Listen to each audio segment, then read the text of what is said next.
All right. Hello, Fortinos, brothers and sisters. Welcome back to Ministry Revealed. It is May 8th, 2025. And just as I was watching on the news, looks like we got a new pope, and one of those old prophecies, I guess, gets put to rest. Well, with that, we are going to get into something that I don't think we've ever gotten into before. We've touched about it here and there, and we show it in the is to come. But what we're going to get into today is is going to twist, I think, many of your minds as it has mine in the past. When it came to the story of the crucifixion, when it happened, how the Gospels talk about it, all four Gospels, it's confusing. And for many, they've believed that it's either John in his Gospel or the Synoptic Gospels. And in the past, as you guys know, I've spent most of our teachings talking about the was and the is and how they relate to revealing prophecy for the is to come. We've done that for almost exclusively for about 7.5 years. And of course, if anybody's new, the was is from creation to Christ, the is from Christ until the moment of the pre trib, and the is to come is from the pre trib until the end. Well, that's not what we're going to do today. Today, we are going to spend some time in the is of what happened at the crucifixion. And though I don't have all of the answers, I think what you're going to see here tonight is really going to have you saying, oh my goodness, because you're going to witness for yourself things that we've been taught in church for centuries. And though there are some that know parts and pieces, I've seen it as I was studying. It's been a long couple of days, and I'm tired, and I need to go to bed as early as I can tonight and uh, take naps tomorrow. But I'm going to get this done because it's pretty awesome. I have come to understand the story of the Passover now in relation to what the Gospels tell us better than I ever have in the past. And I could owe this in part to our brother Jake. He's been really spending some time and digging into it. And, I was looking at some of the things he had said, and, I wasn't fully in line, and we weren't fully in agreement. We had a chat last night, a Zoom, and, we left with something to consider. And it wasn't until this afternoon that that consideration really started to jump out at me like big time. And when you see it, everything you thought you understood about the Passover, I think is about to change in relation to what you've been told of when these things took place. All right? It's going to be a mind bender. So get those Berean hats on. Make sure to pay attention, pause and rewind when you need to. Go into the scriptures for yourself and study them. And you'll see, because for me, what happened is when Jake had been emailing me for the last couple of weeks, I would consider some things, I would look at some things, and then I responded to him about 3 or 4 days ago. And when I did, it was late at night, and I said I was going to look into it. And I thought, well, what better time? I have some time right now. So I looked into it, and right off the bat, something caught my attention that I had never seen before. And with these past 2 to 3 years, when we first caught this word, it made a massive difference. And then when we caught this word in the last several months, it made another massive difference. And we're going to start with that when we get going here. And that was the same word that I saw in relation to the Passover. And as I went through it deeper and deeper, I realized there was no way. So with that, brothers and sisters, we're going to get going. We're going to go through this. We're going to play this out, and we're going to put out a couple of scenarios. One scenario, it becomes extremely clear that it was not possible. all right, it becomes extremely clear that it was not possible. And the other one doesn't appear to have enough evidence, though the scriptures themselves are the evidence, because gaps in between events happening, which sometimes could be weeks, sometimes they could be days, sometimes they could be months, or even a couple of years or so, happens all the time in scripture, jumping just through a few verses. And that is the evidence to me for the second scenario. You're going to see when we get there. That'll go on a little bit later. But as we get started, I'm going to do now, as I always do. If you're new to Ministry Revealed, you can definitely watch this. You don't need to have all of this revelation of prophecy that got us here. You're completely fine to watch it and grow in the understanding that we're going to share tonight, and see how the Spirit led this again from that one word that began to open it up for me, and follow along. But what I always recommend, if you're going to go from this teaching tonight and then want to go watch other things, I always recommend you first come to this playlist link right here.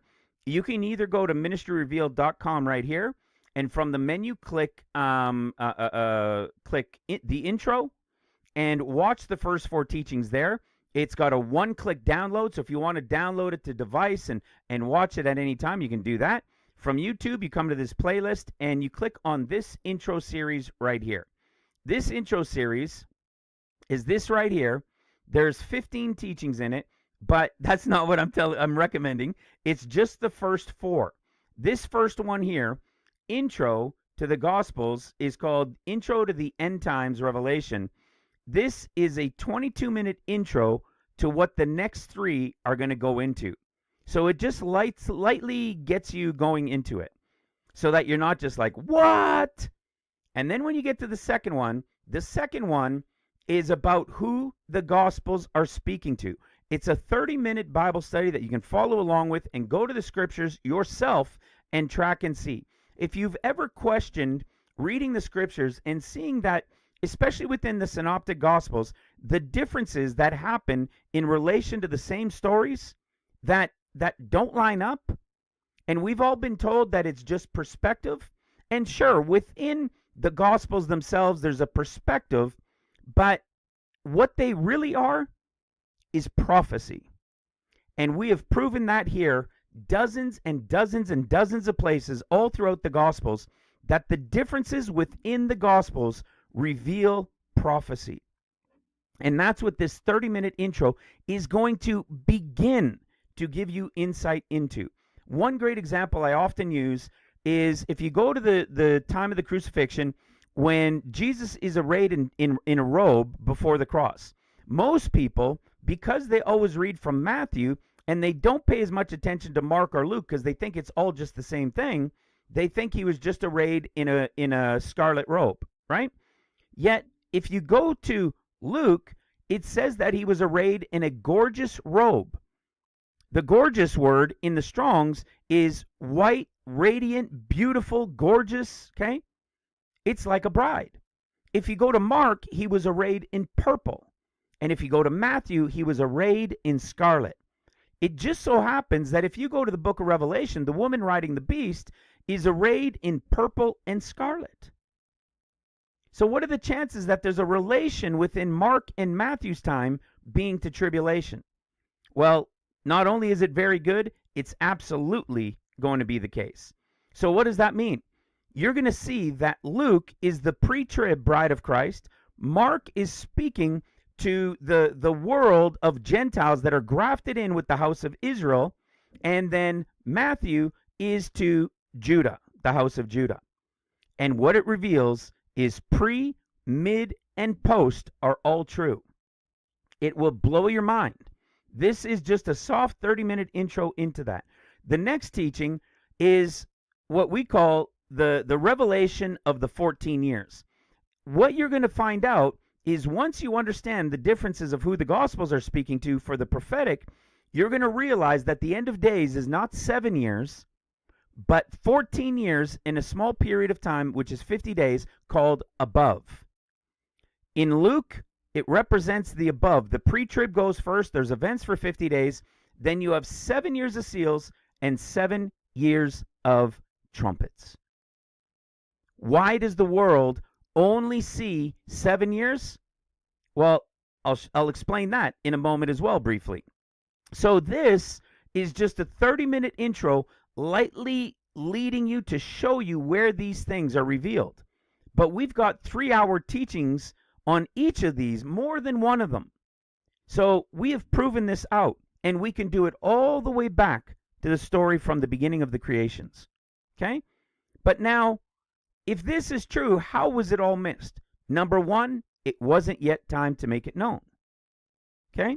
Number two, it's all because of Matthew. This final fourth teaching for this intro series, I always recommend, is this one here. It's all because of Matthew. It's a longer one, almost 2 hours and 45 minutes, but it will break it down and explain how all of this was missed. And the number one answer, outside of being the time, is because the whole world for hundreds of years has been taught from the Gospel of Matthew. And when your foundation is in the Gospel of Matthew, unbeknownst to everybody, they don't realize Mark and Luke are speaking to different people, so they teach us everything from Matthew with a little bit of Mark and even less from Luke. And then people go into the other books of Scripture, and they could see things that are pre-trib and things that are mid-trib and things that are post-trib.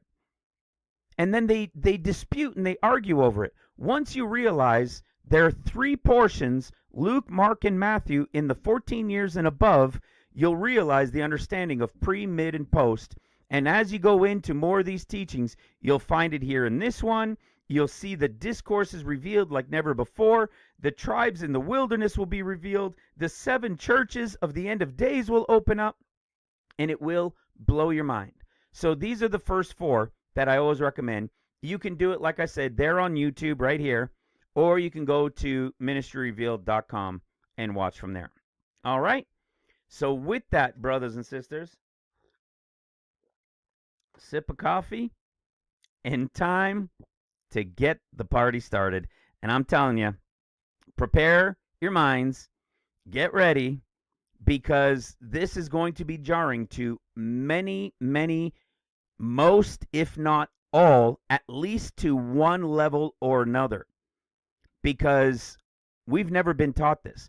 And like I said before, there are some that have understood this difference from John compared to Luke, Mark, Matthew. Okay? But there's way more that comes from it. But we'll explain that as well. Okay? So let's get started by this word that I told you that jumped out at me when I went into it this time. Let's go right here. You guys know this very well. Let's go to Leviticus chapter 19. Now, chapter 19 of Leviticus was revealed to us several years ago. And we understood that this was about when they came into the land of Jerusalem. Okay? It wasn't the land that the Lord gave them. We'll cover that in a moment as well. But it was in relation when they come into the land being Jerusalem. Okay? And it says, and shall have planted all manner of trees for food, then shall you count the fruit thereof uncircumcised 3 years. They couldn't take from it for 3 years from when they came into and had control over Jerusalem. Shall it, for 3 years shall it be uncircumcised unto you, it shall not be eaten of. Okay? So in the beginning, excuse me, we were trying to figure it, does it go at the beginning? Does it go at the end of 70 years? And we were trying to understand all these different pieces, right? And then it came to the 4th year, and then there was the 5th year, and all these things continued within these 3 verses to reveal themselves and become much more intricate and detailed over the last couple of years, especially in this final year, which I believe in Nisan of this year, we are now in the final 70th year. And you guys will remember that it says, when you shall come into the land. Well, when did they actually come into the land of Jerusalem? They didn't receive Jerusalem till sometime in the spring, and officially it became their capital in around late spring, summer of 1950. Okay? Late spring, summer of 1950 was when they got Jerusalem. And it said what? Well, then it said that when they came into the land and it was theirs, they needed to start planting trees. Well, the New Year of Trees doesn't happen until around January or February. So they came into the land and they didn't start planting trees until late in the year, January, February. And then Nisan starts. From Nisan would now be year one in Nisan of 1951. So it says 3 years you can't take from it. So what do you have? You have 1 year, and where's the New Year of Trees? There's the anniversary of the New Year of Trees. There's the planting. There's the anniversary of the New Year of Trees right in here before Nisan, and then you get to Nisan. So there's year one with Nisan, with New Year of Trees in it. There's year two, second year within it. There's year, third year, right here from Nisan to Nisan, and right in here before Nisan was the third New Year of Trees. But then what does it say? Then it says this little word, this little tiny important word. I don't know what the technical term is for it, but I could tell you when these little things like this are discovered, it always blows me away. My wife's been telling me for years. She's like, I know the Spirit is working through you because you suck at English. You could barely spell properly, and you're catching words like in and comma and realizing what they mean and how they separate differences. I mean, it's incredible. Well, this was that word that we suddenly realized a couple of years ago, 2 or 3 years ago, this word in, which means they had to come into the land, and the New Year of Trees obviously didn't happen as soon as they came into the land, because it says in the fourth year, all the fruit thereof is holy and unto the Lord. Fourth year started at Nisan 1, and it goes to Nisan here, right? Or Adar 29, if you will. But the New Year of Trees is right in here, right? It's right in this place right here, which means in the fourth year is the time of the New Year of Trees. And that fourth year is to give to the Lord from when they first had Jerusalem and having planted the trees in that year. Okay? So it always means at some time in the midst. And when we're talking about years, it's in the midst of the year. Okay? It's not talking about the beginning. It's talking somewhere in the midst of it. Well, this is the revelation that's going to get carried over that got me going into this count with the days.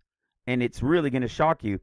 Like I said, the first part, when we get into it, some of you might say, I did understand that. I didn't understand it at all. But as we go deeper, I think that's where many of you are going to be blown away. So in the fourth year was to give to the Lord, praise to the Lord, right in here in the fourth year.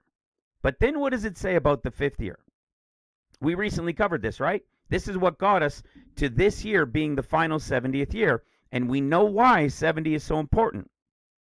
In Leviticus 19:25, it says, and in the fifth year shall you eat of the fruit thereof, that it may yield unto you the increase thereof.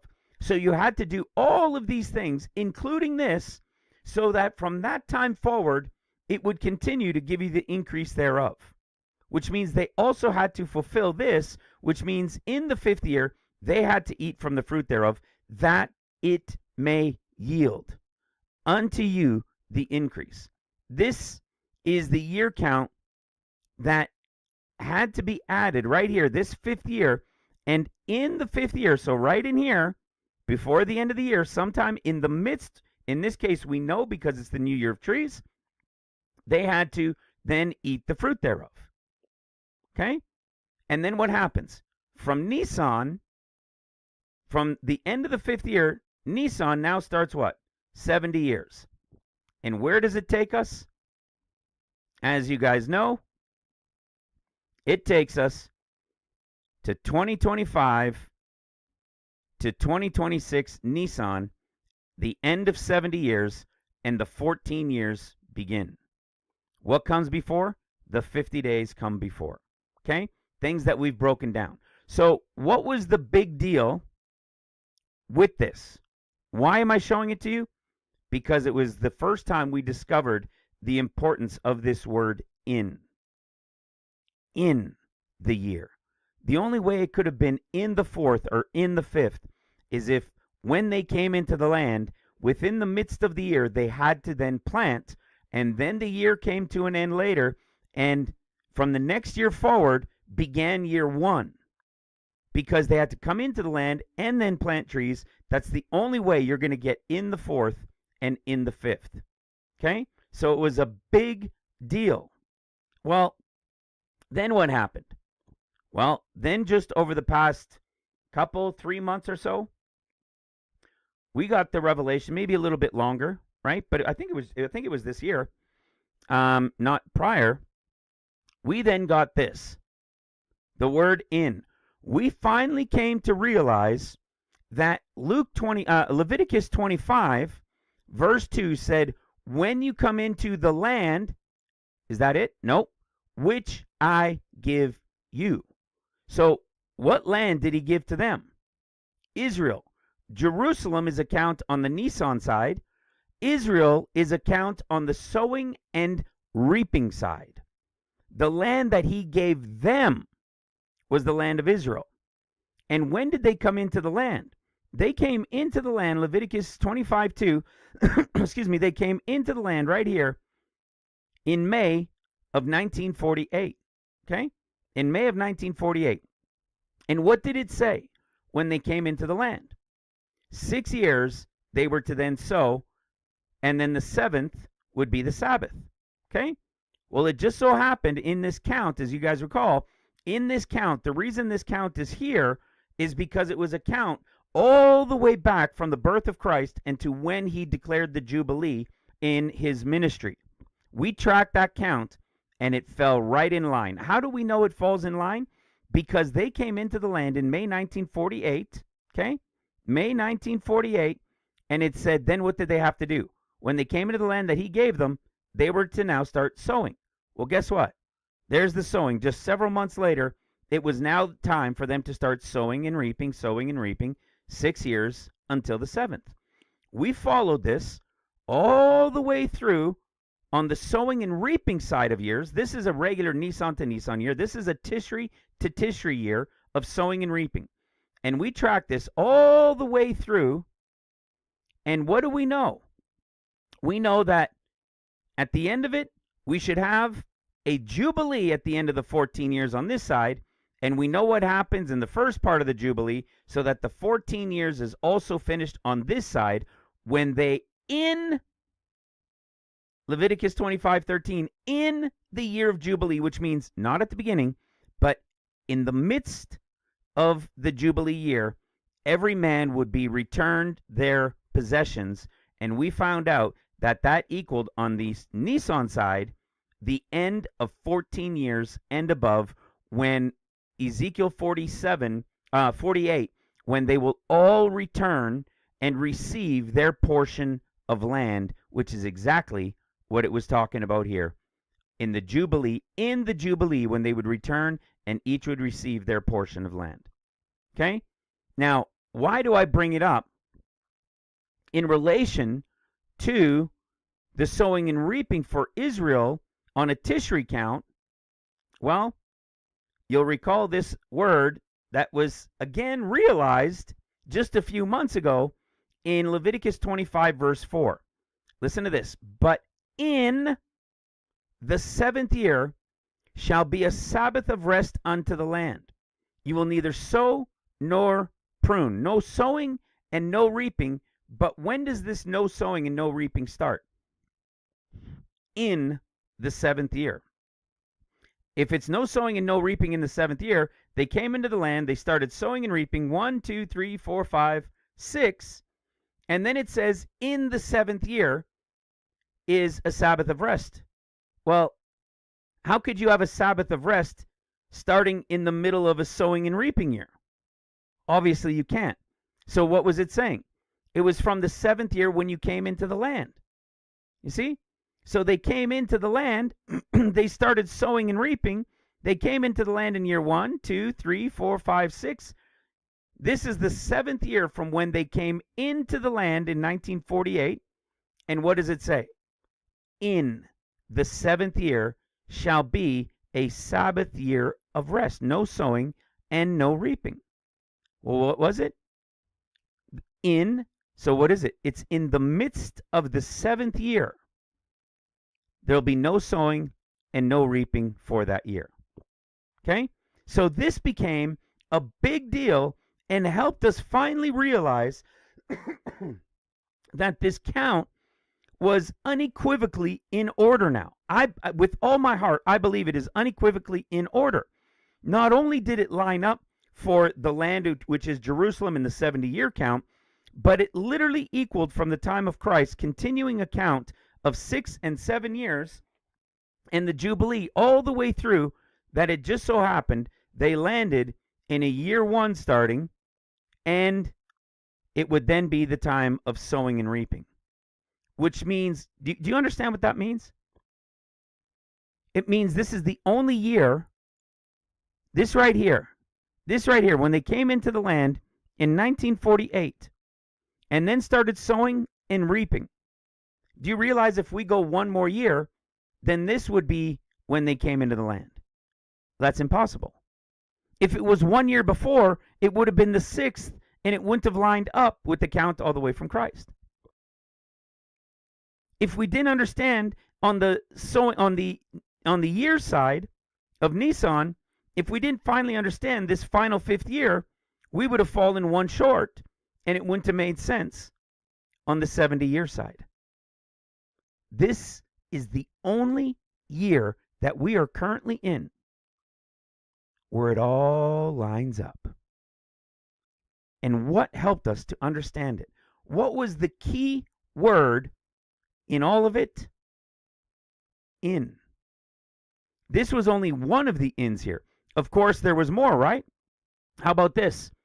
How about the Jubilee year?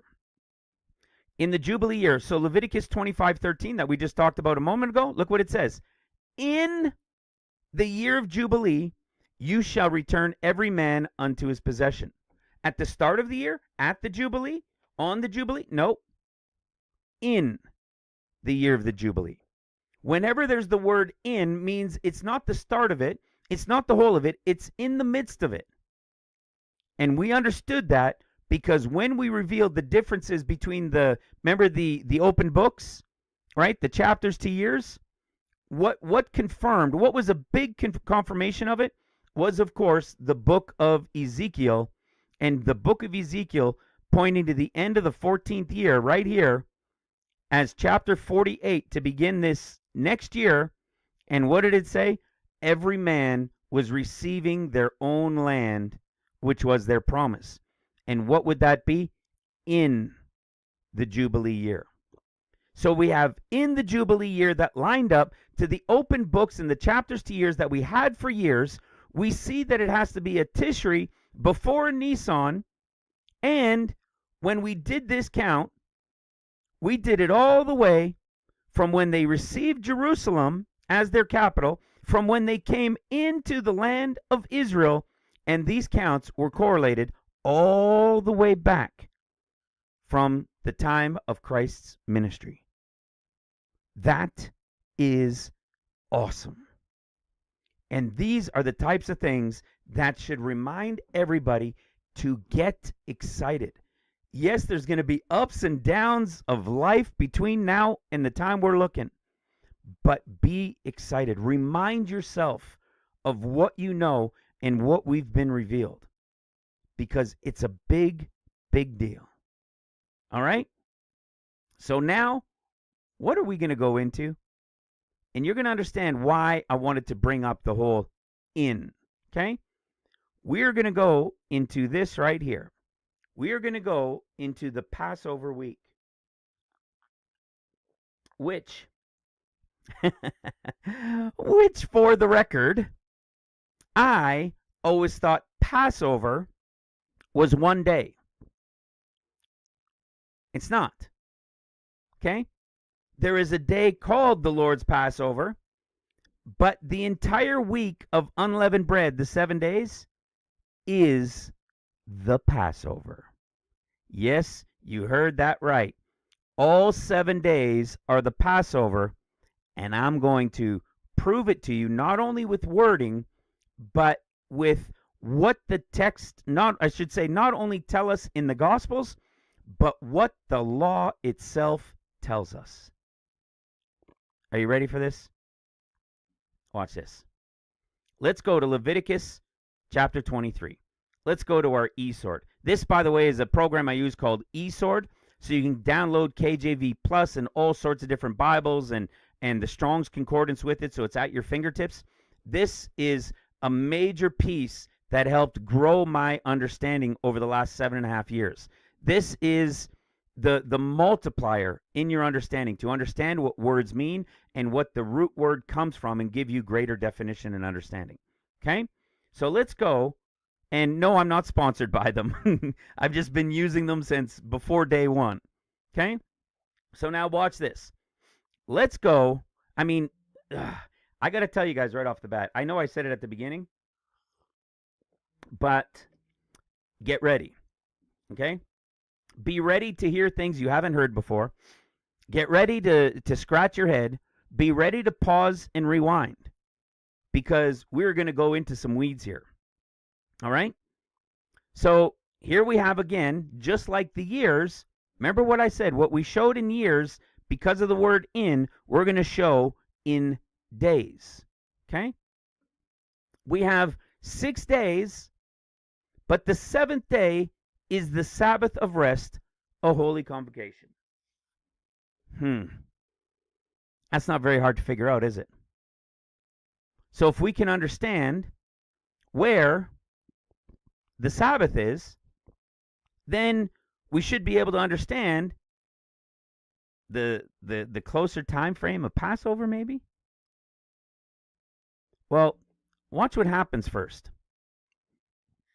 This is going to be something we're not going to specifically focus on in the 6th to the 7th, but we'll add it into the mix, because it should cause us all to pause and question when it is and where it is. Okay? Then we go to Leviticus 23, verse 5, and you see it right off the bat, don't you? In. You see that right there? In. How perfect is that? We've suddenly got the word in again. And this word in is talking about in the 14th day of the first month, which is at evening. Did you catch that? The 14th day of the first month. So from here, we'll call this right here. Okay, see these lines on the calendar? We'll call this sunrise to sunrise. Okay? From sunrise to sunrise. But haven't we all been told the Jews count all their days from evening to evening? No, it turns out they don't. They count the feasts. Hello. The Sabbaths, the feasts, all of the feasts of the Lord are counted from evening to evening. From evening to evening are the Lord's feasts.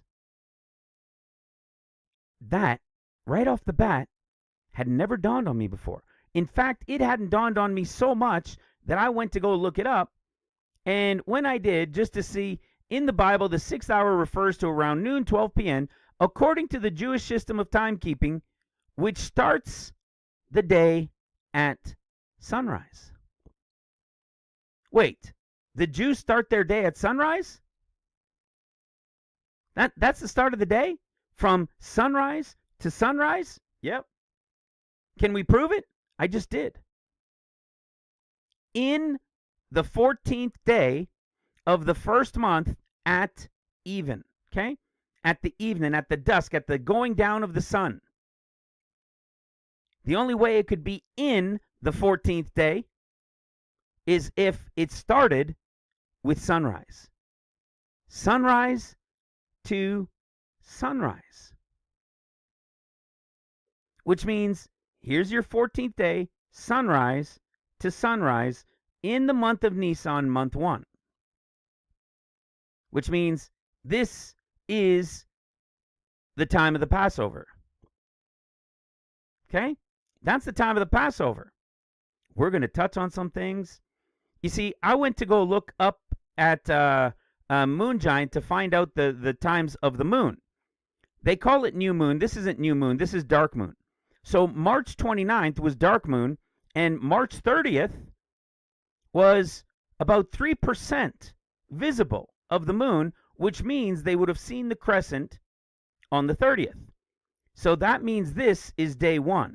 Okay? This is Nisan 1 right here. Not dark moon, new moon. The dark moons are always the last day, and the crescent is the first day of the month on the Hebrew calendar. Did you know that? This is from evening to evening, okay? This is their declaration right here, and this is Nisan 1 from sunrise to sunrise. Now, it just so happens it starts on a Sunday, right? But this is, again, excuse me, only because we're in April. If you go further, it goes off by a day, off by another day, right? Because of the way the sun plays. So we have 1, 2, 3, 4, 5, 6. Shouldn't that be the Sabbath? The 7th from evening to evening? Which means what? Which means this is actually the weekly Sabbath. From the evening of the 13th to the evening, to the evening of the 14th, only this year, okay? If it was, let's go to Iyar, just as an example, because every month obviously doesn't land the same way. It would have been here. This would be the Sabbath, and it would appear that this would be the Sabbath, and this would be the Sabbath.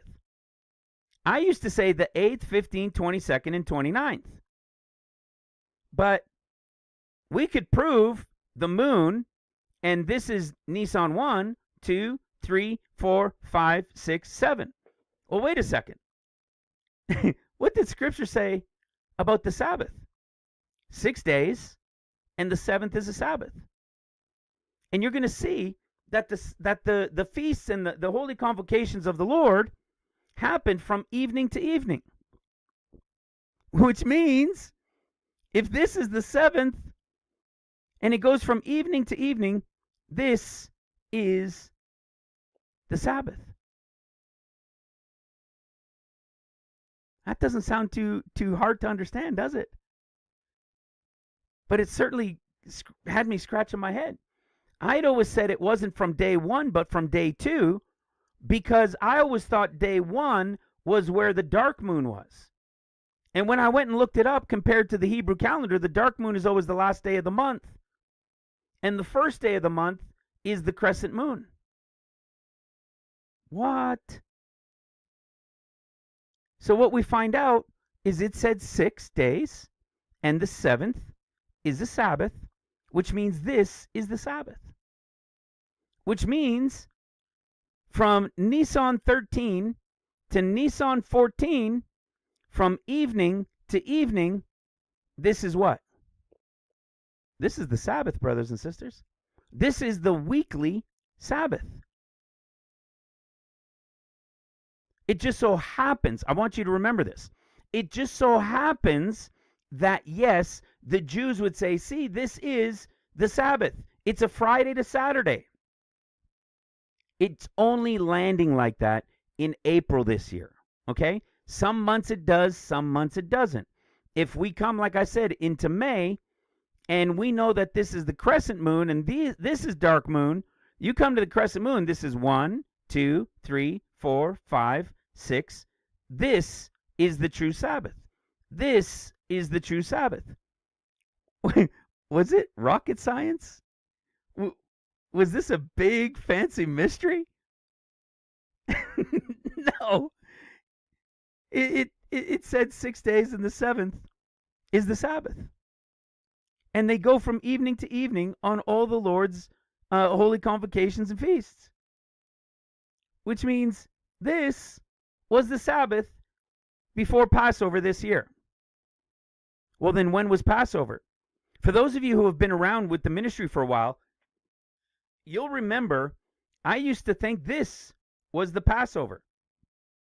I used to think this was the evening Passover, and this is where the Lord had his Passover meal, was taken into the hands of sinful men, crucified here on the 14th in the day, and put in the grave, and then was in the grave, and resurrected on the day right here. Okay? That's pretty standard for most, isn't it?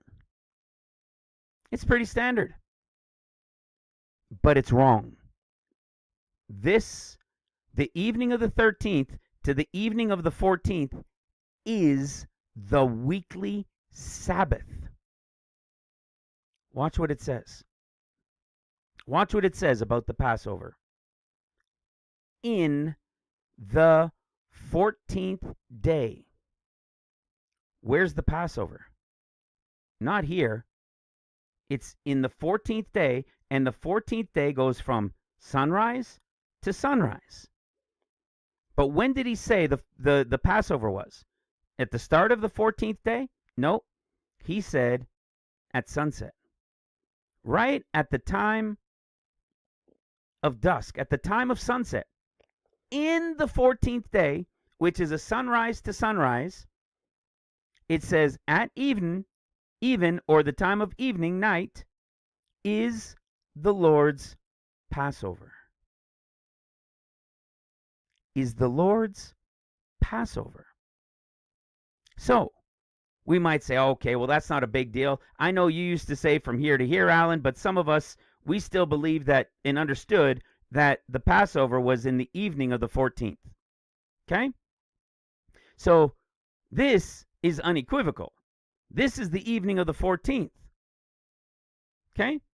Not hard to figure out. When is this time? Passover, evening of the 14th. And Jews, according to how it played out this year, they would have also said this was their Sabbath, but only because they go Friday to Saturday, week in and week out. Okay? But there's a big issue. Because if this is the Sabbath, and this is the Passover, there's a problem. There's a big problem. Okay? A huge problem. Let's go to Numbers 9, and we'll go back and look at some more in Leviticus 23 in a little bit. In Numbers chapter 9, this is all about Passover and then the second Passover, okay? In the first month, let the children of Israel also keep the Passover at his appointed season in the 14th day of the month at evening. There's your confirmation. In case you weren't going to believe it at the beginning, there it is again. And they kept the Passover on the 14th day of the month at even. Okay? Passover began at the evening. When did they go and prepare the lamb? At the evening. As the sun was going down, they would bring that lamb in to slaughter. Oh, I'm going to show that to you as well. Now, there were those who couldn't keep the Passover because they were defiled by the body of a dead man, and, there were different reasons. And what do we see about them being allowed when they went to Moses, and Moses went to the Lord, and he gave them a second Passover? He said the 14th day of the second month at even. So, do you know when the Passover is? The Lord's Passover, the specific time of the sacrifice of the sheep, right, of the lamb, is right here in the evening. And what does it say? It says, and you cannot keep the parts that are uneaten, okay? And they shall leave none of it until morning. And if they couldn't eat it, they had to burn it. Whether it was first Passover or second Passover, none of it was to be left until morning. Okay? At sunrise, there could be none left, or the major trouble. All right? Which means what? Which means the Passover was only the evening right here of the 14th of Nisan. Well, let's get a little bit more detail. Let's go to Exodus chapter 12. In Exodus chapter 12, here we are. When the Lord gave Moses, he told him when the beginning of the months were and the beginning of the days. He told them that in Leviticus, where am I? In Exodus 12, verse 5, your lamb shall be without blemish, a male of the first year. You shall take it out from the sheep or the goats, and you shall keep it until the 14th day. Okay? They took it from the 10th, and they were to keep it until the 14th day of the same month. And listen to this. And the whole assembly of the congregation of Israel shall kill it, look at this, in the evening. When was the Passover sacrifice? Excuse me. In the evening, right here, of Nisan 14. In the evening. I want you to pay attention to this. In the evening of Nisan 14. Okay? The evening of Nisan 14. And it goes on to say, and they shall take the blood and strike it on the two side posts and on the upper doorpost. Now, this is a little side note. Those of you, we know about the striking, right? We know what happened. We know there's an again. Well, what if one of the strikes on the upper doorpost represented the first time, and the striking on the two side posts, just like the two witnesses, as you guys know about the again, is the purpose also revealing the second time? Hello. That was an interesting side note. Okay? Now listen to what it says in verse 8. And they shall eat the flesh in that night, roast with fire, and unleavened bread. So when are they eating the unleavened bread? Well, they're eating it at the night with Passover. They're eating at night in the evening of the 14th with the Passover lamb. It says, you shall eat it with your loins girded, in case you have to go in haste. It is the Lord's Passover. Then it goes on to say in verse 15 of Exodus 12, 7 days shall you eat unleavened bread. In the first day, you'll put all the leaven out of your houses. So it became very strict, remember, that they absolutely would not eat leaven or enter into a home that had leaven. Okay? It was an absolute faux pas. They couldn't do it. It was a sin. They couldn't go in to a place where there was leaven or risk the chance of it. Okay? And it says, and in the first day, there shall be a holy convocation. What? See that? This is so awesome. In the first day, there shall be a holy convocation. Okay? Where's the first day? Well, I'm going to show you that if it starts here and goes to here as the first day of unleavened bread, remember, it's a feast and the holy convocations to the Lord. This is the first day of unleavened bread. From the evening of the 14th at Passover until the evening of the 15th. This evening portion is the Passover that he said you would do in the 14th day. So from here to here is morning to morning, sunrise to sunrise, and in the evening at sundown is when you're going to go and kill and prepare that lamb, and you're going to eat it that night. But you're going to eat it that night with unleavened bread. And in and in the first day, which means what? In the midst of it. So in the daytime portion is going to be a holy convocation, which means in day one of unleavened bread is a holy convocation, which means the first day of unleavened bread, the first portion of it, the evening portion of the first day of unleavened bread, is Passover. It's Passover. This is why when I would look to the Gospels for years, I would just be scratching my head. How is it unleavened bread and Passover? It didn't make any sense to me. Now it does. This is Passover, the Lord's Passover, when he took them out.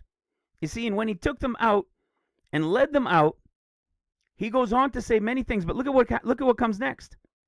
Okay? In the first day shall be a holy convocation, and in the seventh day, okay? In the first and in the seventh, which means in the seventh would be what? Well, here's the first day, right? We just covered it from Passover itself, which is just one evening of the literal Passover, but the whole rest of the week is also Passover, and I'm going to prove it to you. And it says, in the first day is a holy convocation, and in the seventh day is a holy convocation. If it's saying in, and it's the time of the holy convocation, clearly you have the evidence again that it goes from evening to evening for the feast, because in it, which is the daytime, is the time of their holy convocation, when they will what? Do no servile work. There's no working. It's a holy convocation. Okay? It's a holy convocation in the first day, and it's a holy convocation in the seventh day. And what does it say? No manner of work shall be done in them. Okay? So it's a type of Sabbath. Okay? Is it because it is? I'm telling you guys, I know I'm jumping in on this, but what I'm going to show you as we get further in is really going to have to rewire some connections, because the first day is a holy convocation. It's not a Sabbath. It's a holy convocation. The second one isn't specifically a Sabbath. It's a holy convocation. But could one of these be the first one or the second one in the first day? So, which is in the day portion of day one is a holy convocation, and in the day portion of the seventh is a holy convocation. Is it possible that one of these is also a Sabbath? Is it possible that one of them is also a Sabbath? Meaning what? Meaning either this is a Sabbath or this is a Sabbath.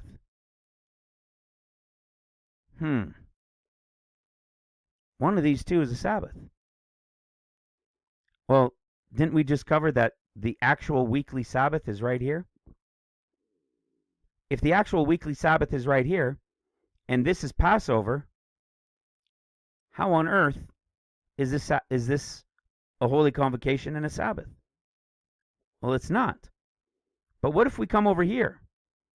Is this not the Sabbath? And this becomes the holy convocation within a Sabbath? It sure does. But I'm getting a little ahead of myself. It's so awesome. Listen to what it says. In Exodus 12, verse 18. I love this word now. In the first month of the 14th day of the month at even, okay, listen carefully. Listen carefully. In the first month on the 14th day, so in the first month on the 14th day at, well, this in isn't such a big deal because it's saying within the month, right? Which is what? The midst of the month at the 14th day? Hello. So in the first month on the 14th day of the month at evening, what day is that? What takes place on the 14th day of the first month at evening? Well, Passover, right? In the 14th day at even is the Lord's Passover. Okay. You see where I'm getting at? That's the Passover. But do you know what it says next? You shall eat unleavened bread until the 21st day of the month at even or sunset. So what does that mean? You're eating unleavened bread here from the evening of the 14th, and you're eating it until the evening, or sorry, you're eating it from the evening of the 14th, and you're eating it until the evening of the 21st. Did you see what that said? It says, in the first month, on the 14th day of the month, at even. So at sunset, which is Passover, the Lord's Passover, you're going to eat unleavened bread. And you're going to continue to eat unleavened bread until the 21st day of the month at evening. Meaning it ends on the 21st, right here. When evening comes, right here, it's over. So you're going to eat it until right here. And that is your what? That is your 7 days of unleavened bread. I, even up till about a week ago, or just a few days ago since this started, I even sent a message to Jake in one of the emails where I was frustrated because I told him, dude, I am so frustrated because I don't understand for the life of me why the Jews keep telling us that the Passover is in unleavened bread. It made no sense to me. It's crystal clear to me now. You see, it's amazing that when it's time to see something, the Spirit, bam, opens it up. And what did it take? The word in from Leviticus 19. The word in being confirmed and showing us again the difference within the calendars and doing those counts. It proved out the calendars right at the time when we needed them both to be understood together instead of battling back and forth which one it was going to be, realizing that it was both.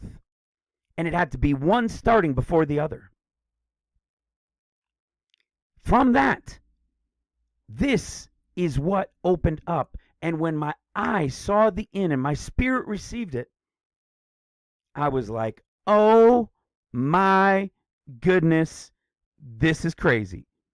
Because not only does this clarify a whole bunch, it's going to leave you scratching your head on something even bigger. On something that will get even bigger. Okay? So then we know Moses, he takes them out. They kill the Passover lamb. When do they kill the Passover lamb? At the sunset, right? That's when they go and prepare it. At sunset of the 14th. And then they cook it and eat it. And why do they do it? Because look at what happened. Pharaoh woke up at midnight. See, and it came to pass at midnight that the Lord smote all the firstborn in Egypt. When is that? When was that? Right here. Right here in the evening time. Right here in the evening time at midnight. Still in the evening. And what happens? Pharaoh rose up. Look what it says. In the night. These are important details for the scripture to give us. Because Pharaoh did this in the Pharaoh woke up in the evening. And then look at what it says. Verse 31, Exodus 12.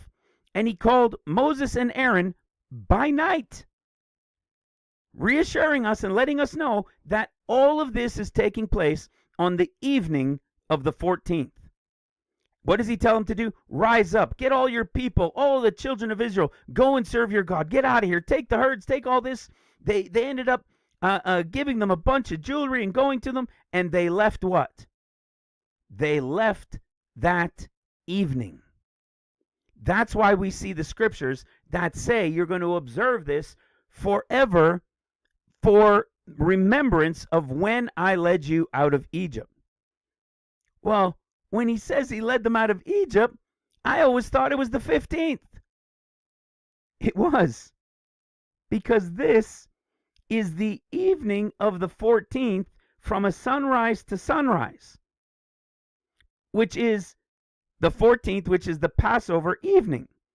But from evening to evening is also unleavened bread, and this is the beginning of the 15th to here. From an evening to an evening count is the 15th. So when did they flee out? They fled out here in the evening, which we would say is the 14th, but it's also what? The 15th in relation to unleavened bread, because the feasts and the Sabbaths and all these things to the Lord and the holy convocations all go from evening to evening. It's all right there in Scripture for us. There is a day, a sunrise to sunrise, and everything else goes from sunset to sunset. Passover, the evening of the 14th, is Nisan 15, because it goes from evening to evening. No wonder so many of us had been scratching our heads like crazy. Well, what about Deuteronomy 16? Let's go have a look at this. Look at this. Observe the 14th of Abib and keep the Passover. Thou shalt eat no leavened bread with it. 7 days shalt thou eat unleavened bread, the bread of affliction.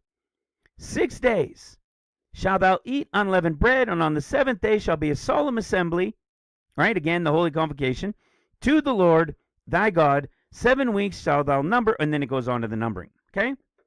So we're seeing what? We're seeing that there's going to be 6 days worth. And then the 7th is the solemn assembly, okay? The 7th day is the solemn assembly.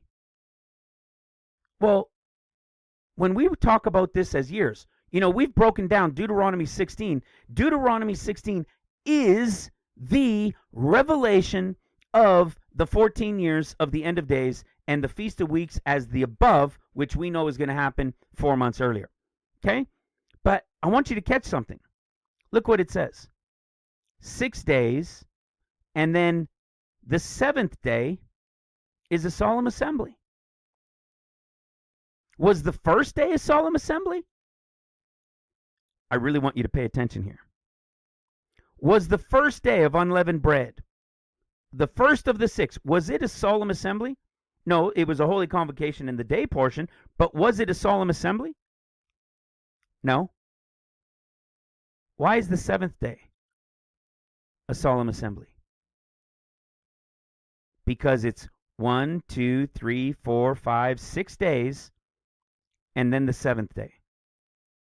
What does that remind you of? What does that remind you of? You mean like a Sabbath?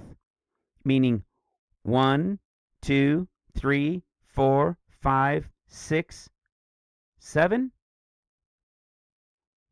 This is the Sabbath, and it's also the 7th day of unleavened bread, the time of the solemn assembly, and it would happen what? In the day of the 7th, which is the time of the holy convocation, which means it would be taking place on the Sabbath, which means this date of unleavened bread, unlike any other date or day of unleavened bread, this right here is the only one that is a Sabbath and a high Sabbath. I want you to hear that again. This is the only one that can be a Sabbath and a high Sabbath, because 1, yes, it's a Sabbath, but 2, it's the 7th day of unleavened bread and the solemn assembly and holy convocation, making only the 7th day, just like it said in Deuteronomy 16, not day 1, 2, 3, 4, 5, or 6, but only the 7th day, which means this day, as a solemn assembly and a holy convocation, is a high Sabbath, my brothers and sisters. Oh yes, you're going to want to remember that, because your entire paradigm of Passover is about to explode. Watch this. Let's keep this going. It's so crazy. It is so crazy. Once you see it, once you get it, when you study it out and you understand it, it is going to explode your mind. And it's going to leave you, like I said, just scratching your head saying, Lord, is this possible? How is this possible after everything we've been told? Well, be ready.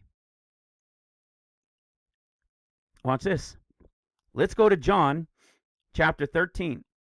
So John chapter 13 is the same timing as like Luke 22, Mark 14, Matthew 26.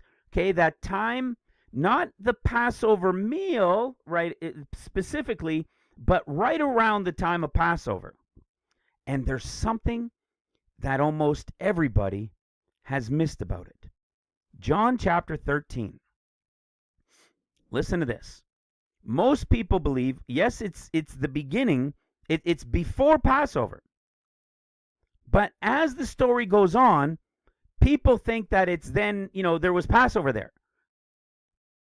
But in the Gospel of John, my brothers and sisters, there ain't no Passover from chapter 13 forward. Is there a Passover? Well, of course there is. Is it mentioned in John chapter 13 forward? Nope. No, it isn't. What is mentioned? Let's start in verse 1. Now, before the feast of Passover, when Jesus knew that his hour was come, that he should depart out of this world unto the Father, having loved his own which were in the world, he loved them unto the end. Is this Passover? No, it says it's before Passover. Most people who have studied into this, or the things that I've looked up, believe that it was the evening of the 13th right here. That they were having a meal right here on the evening of the 13th. Okay, which would have been what?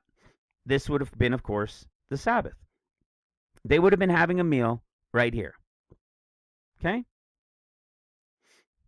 And then it says, and the supper being ended, the devil having now put into the heart of Judas Iscariot, Simon's son, to betray him. Did the devil enter Judas yet? Nope. It was only put into his heart to now deceive him. Okay, to now betray him. This was a supper. It was not yet the Passover, which means it was most likely the evening of the 13th. We keep reading. I think it even says something again about supper. Okay, but now we'll keep reading. So we know they had this meal. Most likely, I would almost 100% certain that it would have been the 13th. You'll see why in a moment. Because now Satan put it in Judas's heart to betray him. Okay? But he did not yet enter him. And then Jesus goes on to tell them things, washing their feet and why he's doing it and why they should do it of themselves as well. Now listen to this. He now goes into the story of one that will betray him. John 13:21. When Jesus had thus said, he was troubled in spirit and terrified, and said, Verily, verily, I say unto you, that one of you shall betray me. Then the disciples looked one on another, doubting of whom he spake. Now listen to this. This is a piece of clarity that you're going to see in the differences of the Gospels that is going to begin to give you an understanding that will lead to the next piece. Now there was leaning on Jesus's bosom one of his disciples whom Jesus loved. We'll say John, right? A lot of people believe it was the Apostle John. Simon Peter, therefore, beckoned unto him. Who? John, the one who Jesus loved, leaning on his bosom, that he should ask. So Simon Peter is saying to John, hey, John, you should ask Jesus of whom he is speaking. He then, lying on Jesus' breast, said unto him, Lord, who is it? I want you to make a note and put this conversation in your memory bank, because in a moment we're going to go see what another couple Gospels tell us. And you tell me if it's the same story. But we have to finish this before you understand where we are in the storyline. John 13:26. Excuse me. John 13:26. Jesus answered, He it is to whom I shall give a sop when I have dipped it in. So only John asks him because Simon Peter asked John. And the Lord tells him, it's going to be the one to who I give the sop when I have dipped it. Excuse me. And then what happens? And when he had dipped the sop, he gave it to Judas Iscariot, the son of Simon. You would think they would have figured it out right there, right? Do you realize they didn't yet figure it out? While he was having this conversation and telling them, he dips the sop and gives it. And obviously this happened after the meal, so while they were still hanging out, he dips this sop and he gives it to Judas. And they're scratching their heads on who it was because they didn't realize he was talking like immediately. They still didn't figure it out. And then look what happens. Verse 27. And after the sop, Satan entered him. This is another one you're going to want to remember. After the sop, Satan entered him. Then said Jesus unto him, That thou doest, do quickly. So now they heard Jesus say, That thou doest, do quickly, and they heard him say it to Judas. But they didn't understand why. So it says, Now no man at the table knew for what intent he spoke this unto him. Listen carefully. For some of them thought, because Judas had the bag, that Jesus had said unto him, Buy those things that we have need of, listen to this, against the feast. Meaning what? Obviously, it wasn't Passover yet. It wasn't Passover. They thought Jesus had said that to Judas because he had the bag of money, so that he obviously was then going to be going to buy some things that we still needed for the feast. You see? Before the feast. Or they thought that maybe he should give something to the poor. And then, having received the sop, went out immediately, and it was night. So it was still the evening that they had that meal. Meaning, we're still talking about, right here, on the evening of the 13th, is when these things happened. On the evening of the 13th, it was the Sabbath meal that they were having. Okay? Now, watch what comes next. Let's go into Luke chapter 22. In Luke chapter 22, we now read some very important details to keep this story going. Luke 22, verse 1. Now, say it out loud, now the feast of unleavened bread drew nigh. Okay? It wasn't yet the feast of unleavened bread. Wait, what? Which is called the Passover. Now the feast of unleavened bread drew nigh, which is called the Passover. So the feast of unleavened bread is called the Passover. Hello. Right there in black and white, or colored words, right? When was the Passover? Right here is the Passover, and it's the first day of unleavened bread. So the feast of unleavened bread is Passover. So what is the feast of unleavened bread? This is the feast of unleavened bread. What does the feast of unleavened bread start with? The slaughtering of the lamb and the literal Passover meal. But is this all of Passover, or is it a whole week of Passover? It's a whole week of Passover. That's why the Jews say Passover, feast of unleavened bread, Passover, feast of unleavened bread, Passover, feast of unleavened bread, because unleavened bread is Passover. It's right there in black and white with some pretty colors. The feast of unleavened bread is Passover. But now listen carefully. Pay attention to verse 3. Then entered Satan into Judas. When did Satan enter into Judas in John 13? Remember what happened first. Judas put it in the heart, or sorry, Satan, the devil put it in the heart of Judas. It wasn't until after the sop that Satan entered him. Satan did not enter him until after the sop. Well, do you know if you do a word search on sop? Let's look at it real quick. Let's go to John chapter 13. The word sop is used 4 or 6 times. 4 times. Do you know where all 4 of these are used? Yeah, you guessed it. 1, 2, 3, 4 times in John chapter 13. Why? Because it was after the sop that Satan entered into Judas. So when we go to Luke's gospel and we get to the gospel of the discourses, we see here in Luke in 22 verse 3 that Satan entered into Judas. Did Satan enter into Judas on Passover?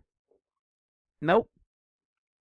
It was the night before when they had the meal on the Sabbath. That's when he entered Judas. So look what happens. He gets the money, and look what comes next. Then came the day of unleavened bread, when the Passover must be killed. When does the Passover get killed? Where was that? When does the Passover get killed? In the evening of the 14th is when they kill the Passover lamb, right? When they kill the sheep or the goat.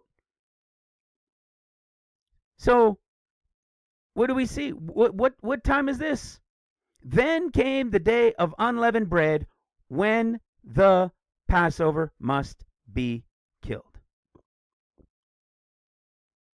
So, what time is it now?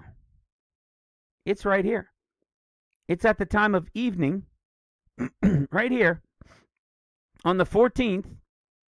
It's the time when the Passover must be killed. And Satan entered Judas the night before. So look at this difference right here. This right here is already, what, close to, well, maybe not quite 24 hours, right? Maybe 18 hours, somewhere in there. Just a couple verses, 2, 3 verses, and all of a sudden we're jumping by almost a day. We see this everywhere in Scripture. We see from one chapter to the next, and in the Old Testament we see it so often where it could jump by years or decades.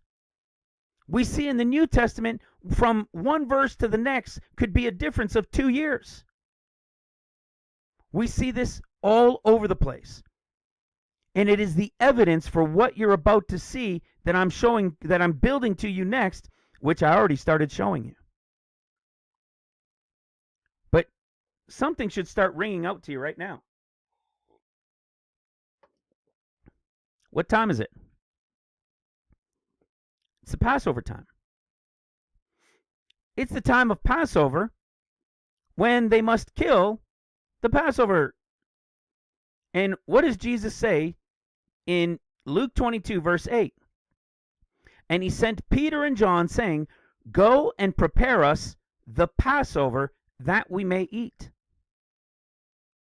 Wait, isn't Jesus being our sacrifice on literal Passover? Nope. Now I hear a bunch of you screaming at me through the screen.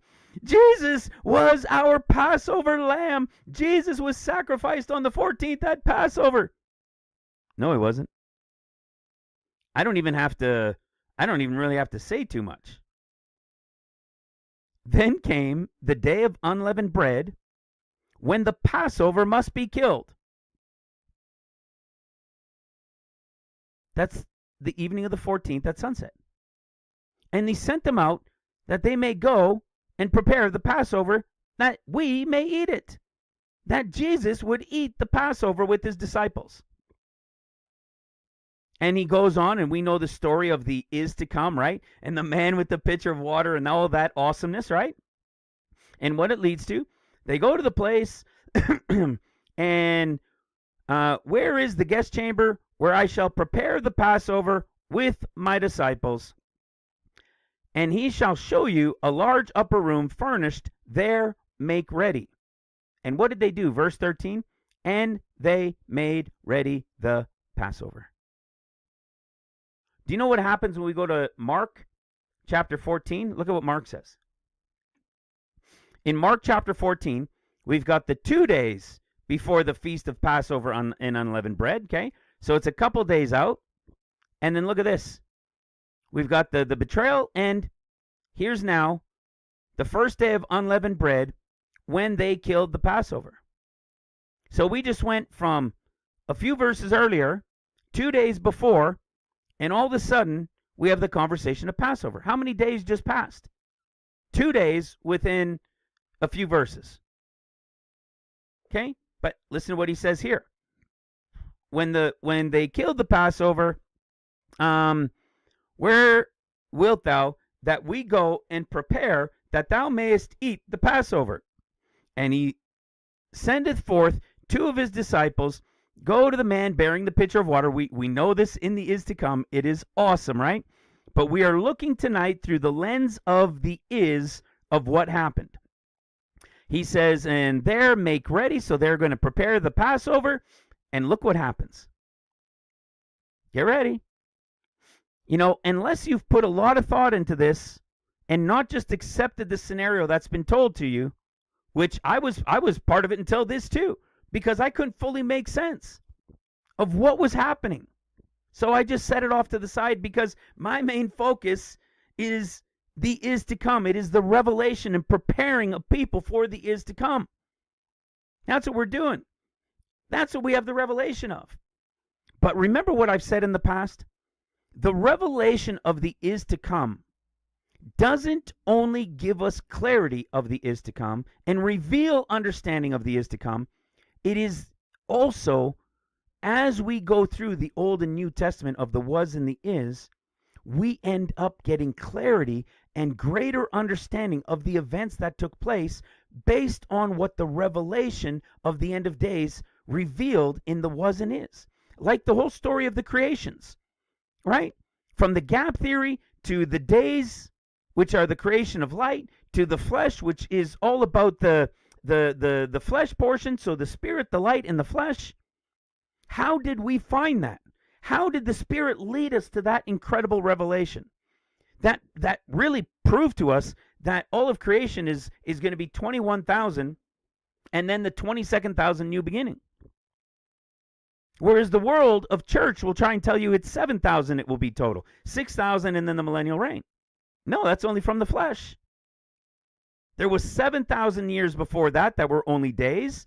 And then there's the gap theory, which we know is a 7-day period representing the 7,000 years if we were there in time, just like the days of creation. It was the revelation of the end of days that revealed that to us. That's what's going on here tonight. It's the revelation of the end of days and these words for in and the understanding that we've received that has opened up greater understanding in the is of what has taken place at Passover. So now look what happens. They prepared the Passover lamb, having killed a Passover lamb, right? The sheep of 1 year. They've killed it and they've prepared it. On Passover, in the evening of the 14th, on the beginning of the first day, in the evening portion, on the first day of unleavened bread. And who shows up? Jesus. Jesus shows up in the evening. So he didn't show up to help them prepare it. They went and prepared it on Passover. And he showed up a little bit later in that evening. So they're preparing. Two of them go. They find the place. The man with the pitcher of water, he takes them to the place, and they kill the lamb. They kill the sheep, and they prepare it. And Jesus shows up in the midst of that night, probably not too much later, but once it was all prepared. Hello. Am I the one saying this? I'm reading to you what it says. It was the time of Passover when they killed the lamb. They go and prepare it, and Jesus shows up in the same evening, and what does he do? He sits down and has a meal with them. But now, you ready for this? Let's go back to Luke chapter 22, which is telling us essentially the same thing, okay? Just giving different details. Watch this. And let me clarify, giving different details in the is. We know what these different details are revealing about the is to come. And that's even, I mean, as wild as this is, because we've understood these things a certain way all our lives, and now it's being revealed. The is to come revelation of all of it is way deeper. But now watch this. Okay? So then he comes, he eats the Passover with them. There's the Lord's Supper. He's there. He's eating the Passover with them. And listen to what he says. Where is it? Listen to this. Luke 22, verse 21. But behold, the hand of him that betrayeth me is with me on the table.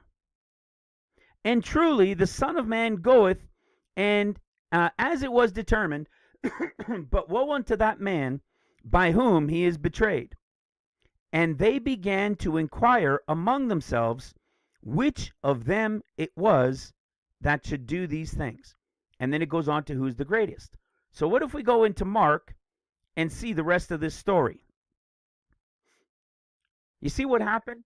The reason why so many people believe that the Gospel of John in chapter 13 is also by that point with the sop, thinking it's the Passover, is because the story is repeated in the Synoptic Gospels, but it's not the same story.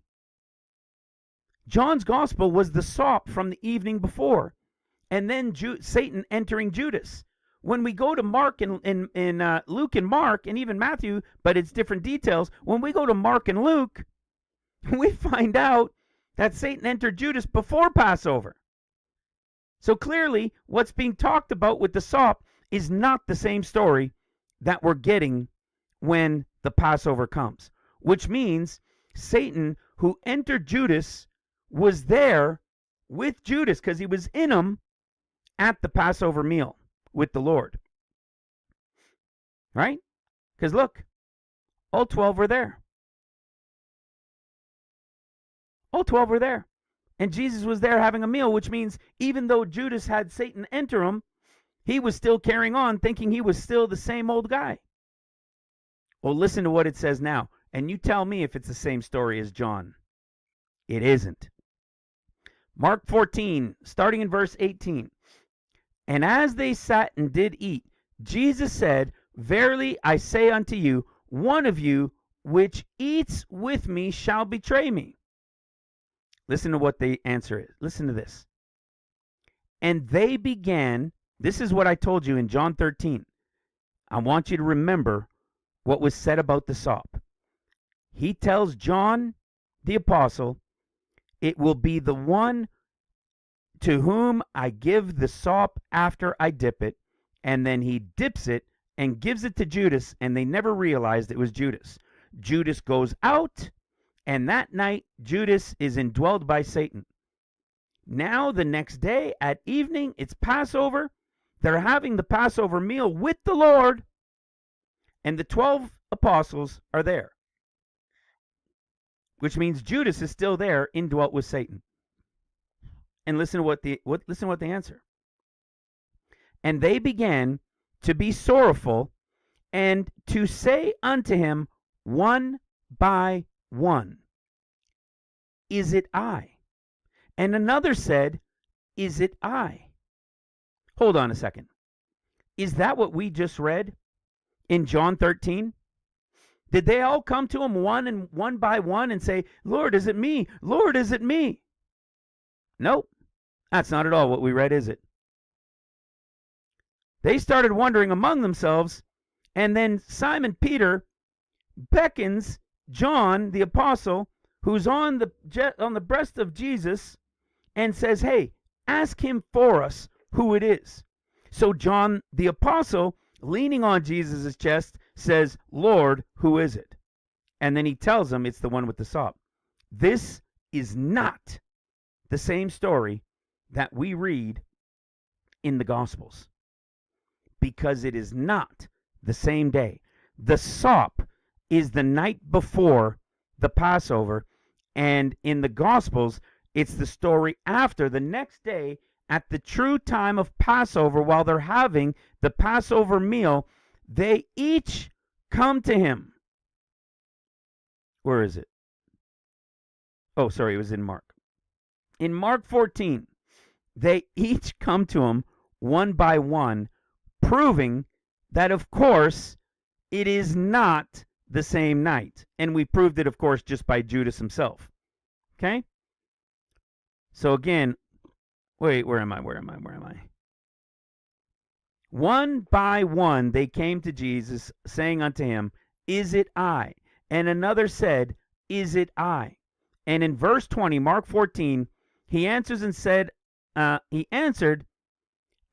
unto them, It is one of the 12 that dippeth with me in the dish. That dips with me in the dish. That's not the story of John. Jesus dipped the sop and gave it to Judas. This is the next evening at Passover, brothers and sisters. And as they did eat and they drank, Jesus blessed, right? You catching this? So you realize that this is now happening right here in the evening of the 14th, which is the Passover meal. We know the story of why in Matthew 26, why we get the mention that it's specifically said 30 pieces of silver, because in the prophetic, it's connected to what we understand about the again and who Judas represents in the again. And we know why it's in Zechariah chapter 11, which is in the 11th year. It's awesome. We understand why Zechariah is laid out the way it is, right? We understand why Zechariah, in relation to how sowing and reaping comes before the year count, right? Let me just rehash that real quick as a little side note, right? We know that this has to start before this. Before this 70th year comes to an end, there's a period of about 6 months, right? Or you could say 6 months from Tishri 1 to Nisan 1. The 50 days happen in the above portion, and when we go to Zechariah chapter 1, it even starts by talking at the time of Tishri. It's talking in the 8th month. It's talking in the 8th month. And then the 70th year comes to an end, because it's counting from a Tishri side in the book of Zechariah in the revelation of 14 chapters to 14 years. It's so wild. That was just another side note. I know we covered that recently, which was another mind blower, right? The Gospel of John from 8 to 21, the book of Zechariah and the book of Ezekiel in the open chapters to years. It was awesome. Right? So he says, Master, and the Master saith, My time is at hand. Okay? So again, we saw the 30 pieces of silver. It also talked about, I don't know why this went away. Again, we have this conversation of after 2 days being the time of the Feast of Passover. Okay? So what is undeniable, just so you're aware, I know it's a bit of a rocking statement, but I don't know if saying the word statement is appropriate. Okay? It's written in black and white and red and full of colors that Jesus had the Passover meal at the time of the killing of the Passover lamb on the evening of the 14th of the first month. I'll let that soak in for a moment. We've been told he was the Passover lamb sacrifice, right? And of course he is. He is the Passover lamb. But we've all been told that this is, either from here to here or here was when he was sacrificed. It's not possible. It's, in fact, impossible. Because he was having the meal with them of the sacrificed sheep of 1 year, the lamb sheep of 1 year. He was eating it with them. He did not get sacrificed on the 12th or on the evening of the 14th. Well, where was he sacrificed then? Well, of course, let's follow the scenario that we've all come to understand. Okay? Now we go to John 18. So if you follow the story of John, like I said, there is no Passover, which is why it mixes so many people up. It's all about events from the day before, and you get no Passover meal, but you've got when Satan then enters them, and he goes on and explains to them so many things, which we know very well in the prophetic of John, right? Prepare a place for you, chapter 14, the 14th year of seals, right? The 7th year of seals in the big picture. And he tells them all of these things. It's all about him to strengthen them, to encourage them, to remember each other, that he hasn't lost any of them, that they're to produce fruit, and you keep going and going, and you get to chapter 18. And when you get to chapter 18, you have Judas that's going to be coming with those with him because he knows where Jesus goes with his disciples. So he has the band of men, and it's come time for the betrayal. Okay? Saying that it was fulfilled, that I lost none except we know the one, right? And we track it all the way through. He tells that Peter is going to deny him, and we know the whole story. But let's track it. Let's track it. This is where you now really pay close Berean attention, because this is the Sabbath. This is the Sabbath. This is the Sabbath. But then it changes, right? 1, 2, right? This is Crescent Moon Day right here. 1, 2, which is called New Moon Day, right? The beginning of the months. By the way, let me just show you that. We know that in the beginning of the months, in Numbers chapter 28, there's all sorts of different daily offerings and things they had to do, right? Sabbath offerings and what? In the beginnings of your months. And it's the offerings that they had to do. This is the burnt offering of every month throughout your months of the year. New moon. New moon tells us that it is the time of the rebuilding and repairing of the moon. Which means I used to think that this was actually dark moon. And that, like I said earlier, this is where the crescent was. It wasn't until I looked closer and found out that sometimes it's dark moon for 2 days. But on the first of every month where they have Iyar, and on occasion it's off by a day. Okay, we know that with the Hebrew calendar. It could be off by a day. It's crescent moon. Crescent moon is the beginning of the month. which means this is day 1, 2, 3, 4, 5, 6, 7. So in May this year, it was Sunday into Monday, Sunday into Monday, Sunday into Monday. So clearly, the Jews doing it Friday to Saturday every day cannot be the case, because the new moon, the repairing of the moon, is what starts the month.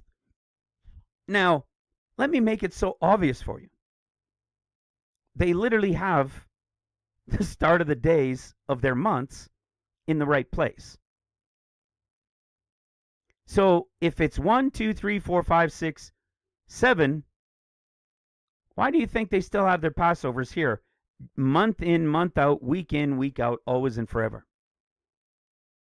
Because they changed it to coincide with the Gentile world, to make their life easier, going in a Friday night into a Saturday night, because everybody is quote unquote generally off. That's why they did it. It absolutely, unequivocally, 100% is not the true Passover. And they put it in your face, because there's day 1. Well, then there's day 7, evening to evening. Not rocket science, right? It's right there for us to understand. Now, again, not rocket science, I say, but I used to have it right here. But my reasoning for having it here was because I always thought this was actually the time of dark moon. And then I went and paid closer attention and realized it's always at the end of the month. Okay? On the end of the Hebrew month. Now, this is a Gregorian calendar, but this is the end. And this is when the crescent is seen. And the 30th was actually what? Nisan. Right? Yeah. The 30th was actually Nisan 1. You see? So it looked good for this year in April because it landed starting on a Sunday, and this really was a Sabbath. But it, like I said earlier already, that was just happenstance. It just so happened that it landed that way this year. Okay? But don't let it confuse you thinking that it's always Friday to Saturday. That is not the case. All you have to do is count the days. You see? Just like we do with the years. It's 6 years and the 7th is rest. It's the same thing. So why would it be here? Right? Why would they have it here on the 5th when it's supposed to be over here? Convenience. That's what they've done. Convenience. But now this starts to get really crazy. Because if this is the Sabbath, this is where you got to really tune in. If this is the Sabbath, and this is the 14th day from sunrise to sunrise, this is the Passover. Jesus ate the Passover. He had it with his apostles. And then I'm going to show you now scenario 1. Scenario 1 then says, okay, this is Passover, and it is. And Passover is also in the beginning from an evening to evening, unleavened bread, day 1. But all of unleavened bread is Passover. Okay? This is just the beginning of it with the Passover meal. Now, Jesus was here. The typical story that we understand is that then Jesus goes out and prays, is taken into the hands of sinful men, right? Goes from one to the other, which we see, I think in John 18 and 19, cuts off the ear. He's led away first to Ananias, and then Caiaphas the high priest, and then he goes to another one. He's brought to somewhere else, okay? And we see this all the way through in John chapter 18 until we get to John 19, okay? He's now before Pilate. They say crucify him, give him the robe. They end up exchanging and giving away. They want Barabbas. Who is it now? You know who I'm talking about. Where is he? Where is he? I don't remember where he is now. Maybe in the last chapter. So they end up exchanging him, right? And so he goes free, and Jesus is going to be crucified. Now, if we track this based on what we read, John doesn't have the Passover, but we have the events that then follow what took place of the Passover in the other Gospels. Okay? So John's Gospel started right here, and then the other Gospels take up right here, where right at this last portion right here, where Judas is now indwelt with Satan, with the devil, and now he's here with them, the 12 apostles, and they're having the meal, and he lets them know in another way, whoever dips with me, he's the one who's going to be betray me. Now, what we generally believe and have understood all these years is that sometime in the evening of the 14th, after the meal, Jesus goes out to pray, and that same evening, he ends up being taken. And when he's taken, you're going to want to pay really close attention. When he's taken, it's believed then by early in the morning. Okay? So if we go to some of the other Gospels, let's go to Mark 15. After they first take him, now it's in the morning. So what is generally believed is that after the meal, the Passover meal, he goes out to pray. He's taken into the hands of sinful men, right? Right here, we've talked about that before. And he goes from one person to the other, and they spit on him, and they do all these things. And then early in the morning, right here, they bring him before Pilate. He wants to wash his hands of it, and they want to crucify him. Okay? And then what happens? Then they crucify him. We've been told this is when they crucify him. After they crucify him, he's put in the grave, which should be right here, right? They crucified him. Now he's in the grave, and he should be in the grave, well, from at least, what? Here to here. He was in the grave like, what, 12 hours? What? It said the third day. You might be able to try and justify and say, well, this is day 12. So this is, or sorry, the 14th day. So you could say, well, it happened on the 14th when he was taken into the hands of sinful men. He was brought before early in the morning, and then he was crucified, and it was the 15th, and then he resurrected early on the 16th. Right? Early in the morning on the 16th. Sounds plausible. This is a day, and this is another day. But in reality, it was later in the evening here. So from here to here, when he gets put in the grave, would be one day. It would be a total of only about a day and a half. Now, have I heard this theory before? Yes, I have. By some prominent people, too. Jews will say any portion of a day is a day. Okay? People have tried to justify that. Any portion of a day is a day. So this is on the 14th. This is on the 15th. This is early on the 16th. Bam. There's your 3 days, even though the total was only a day and a half from crucifixion, put in the grave. From taken to the hands of sinful men, crucified, put in the grave, and resurrected. The whole thing was a day and a half, which means he was only in the grave for about, give or take, 12 hours. Some people think that's the way it happened. Because you know what they've understood? They've understood what I'm telling you now of when the Passover happened. And that Jesus was there eating the Passover. When they killed the Passover, he ate the Passover. So he wasn't crucified at the Passover meal. But was he crucified sometime during Passover? Yes. Because this is Passover. The Feast of Unleavened Bread is Passover.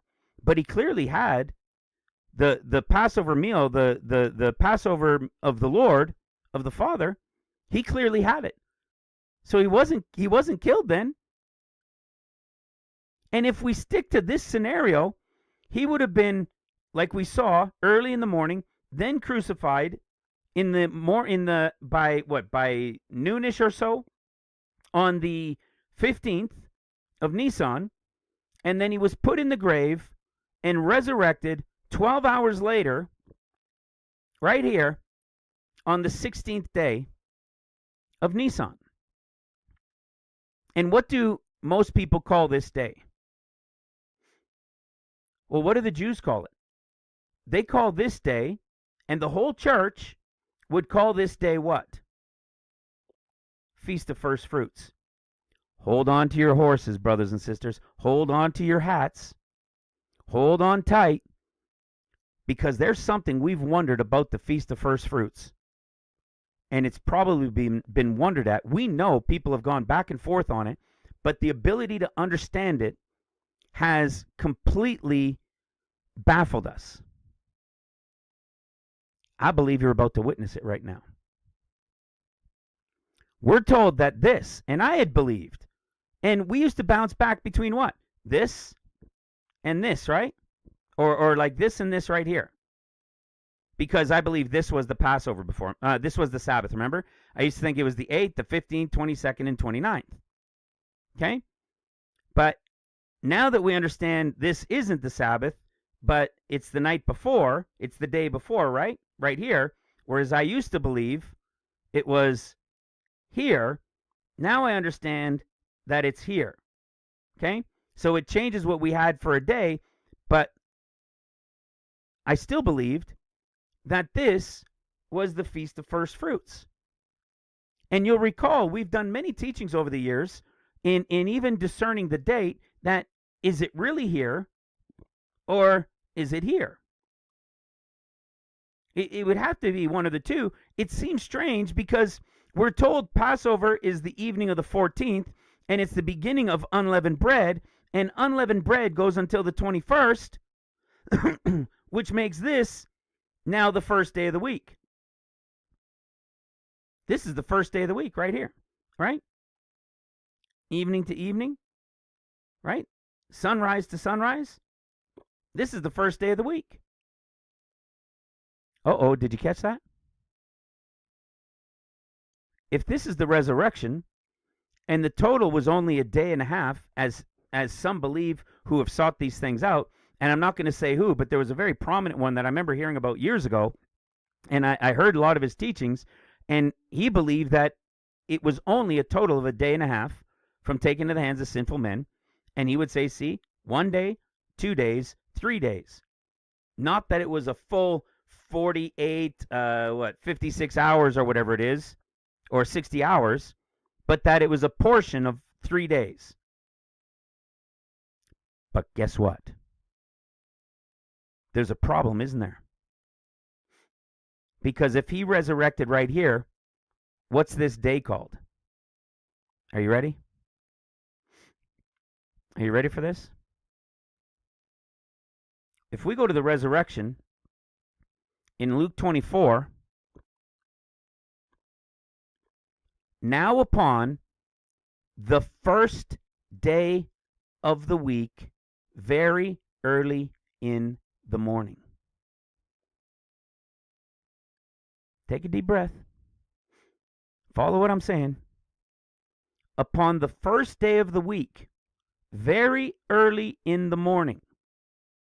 Now, Christians might say, well, the church or Catholics might say, this is the first day of the week, it's Monday. Nope.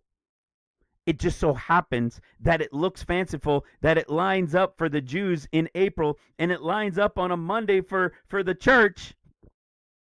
This is not the first day of the week, brothers and sisters. Hello, ding, ding, ding, ding. There's another problem, isn't there? If we know it's day 1, 2, 3, 4, 5, 6, 7, and day 7 is the Sabbath, and this is the Sabbath, and this is the Sabbath, That means the first day of the week, which is this, should be connected to early in the morning on the first day of the week for his resurrection, which means this would be the first day of the week in the morning after the Sabbath. Am I stretching something? Is this not the 7th? Is this not the 14th? Was this not the crescent of the moon to start the month? Maybe I should go to 2024. Oh, let's even go to 2026. Just for the ease of looking at it so it doesn't land on a Friday, Saturday for everybody. Okay? Crescent moon in March 19th, Nissan 1, crescent moon. 1, 2, 3, 4, 5, 6, 7. There's the Sabbath. Which means 31st to the 1st of April, there's the second Sabbath. There's your Passover. Right after the Sabbath. Oh, wait a second. The Jews have the Sabbath over here. How's that happen? It doesn't. So now look what happens. Jesus had the Passover meal. They ate the Passover lamb with the unleavened at the time of unleavened bread. This is the first day of unleavened bread, second, third, fourth, fifth, sixth, seventh, right to here. From evening to evening, the 7 days. Sabbath goes from here to here. Meaning Sabbath goes from here to here. If Jesus was taken into the hands of sinful men on the evening of the Passover meal, late at night, and it was early in the morning on the 15th, when he's then brought before Pilate, and then he's crucified on the 15th by afternoon, and is put in the grave, and is in the grave for only about 12 hours or so, and resurrects early in the morning on the 16th, we have a problem. Upon the first day of the week, we can go to any gospel. We can go to any gospel.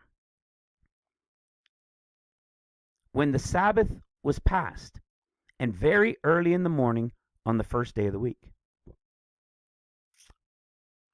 When the Sabbath was passed, very early on the first day of the week. John chapter 20. The first day of the week cometh Mary Magdalene early while it was yet dark. On the first day of the week after the Sabbath. There's your resurrection according to the world. There's your resurrection according to the world. Was this the Sabbath? How could this have been the Sabbath? It was Passover. It was the feast of Passover. And the first day of unleavened bread. It wasn't a Sabbath. It was not a Sabbath.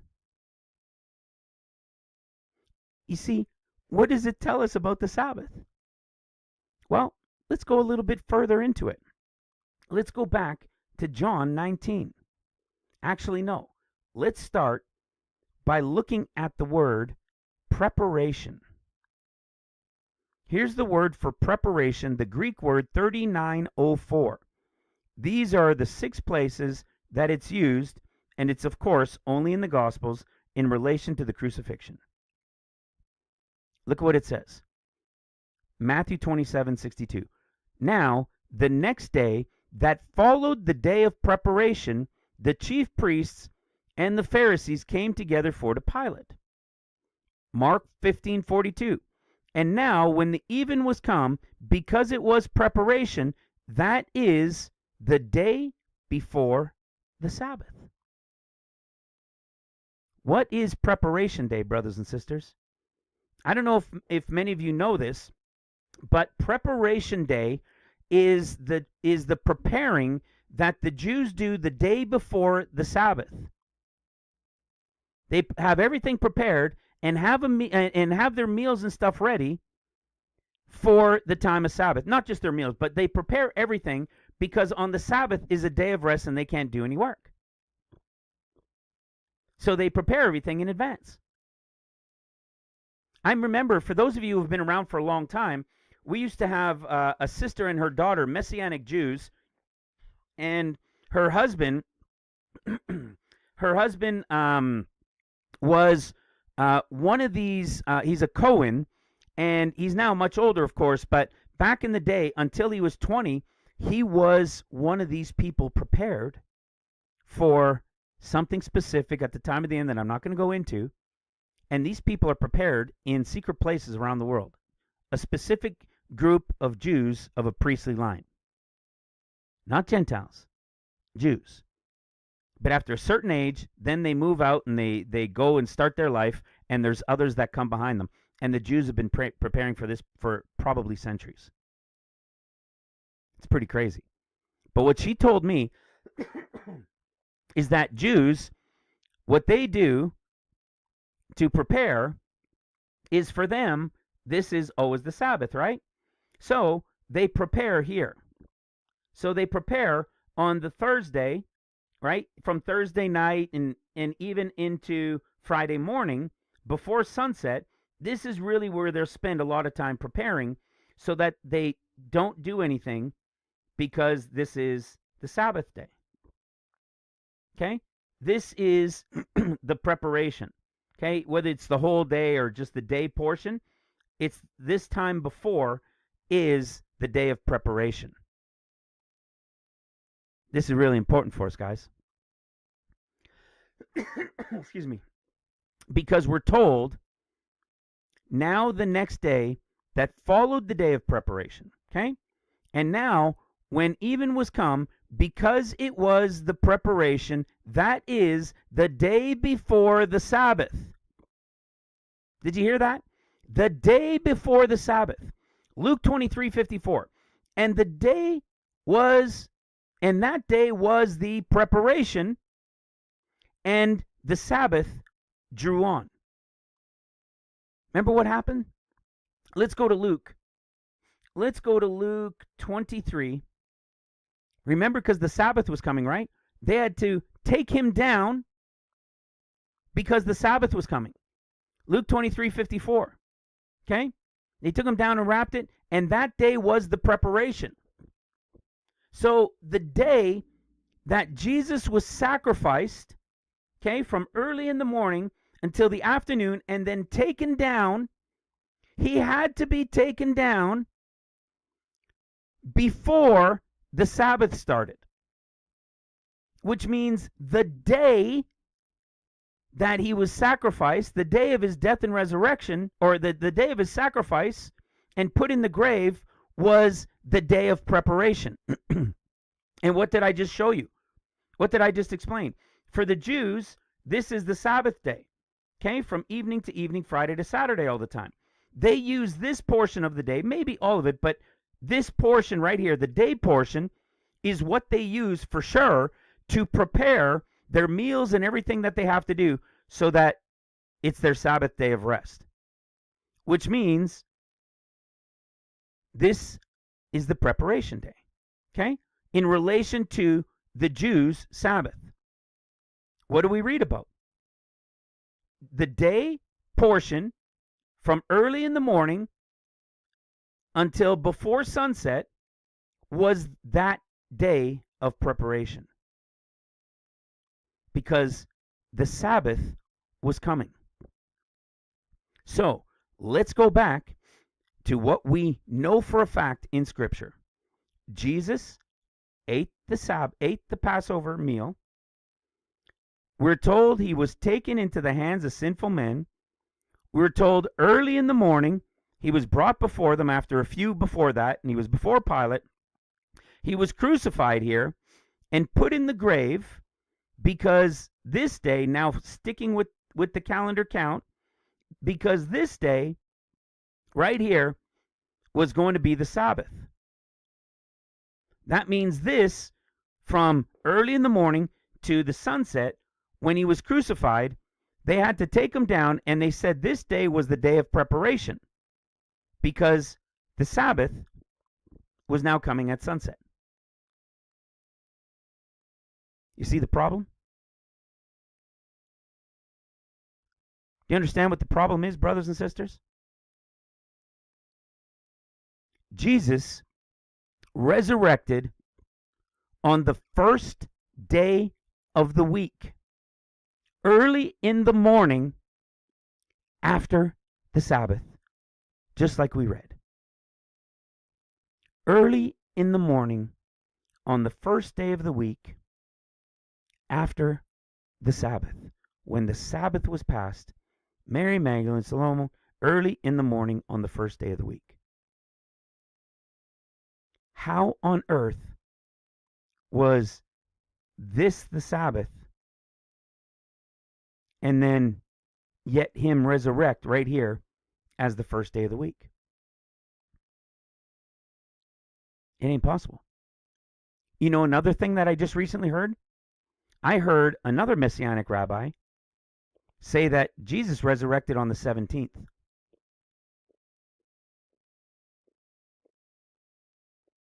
But he never went into detail. Can you explain to me how this is the Sabbath that Jesus would resurrect on the first day of the week, being the 17th? How on earth is the midst of unleavened bread on the 17th day of the month, when it's 1, 2, 3, 4, 5, 6, 7th is the Sabbath, 1, 2, 3, 4, 5, 6, 7th is the Sabbath?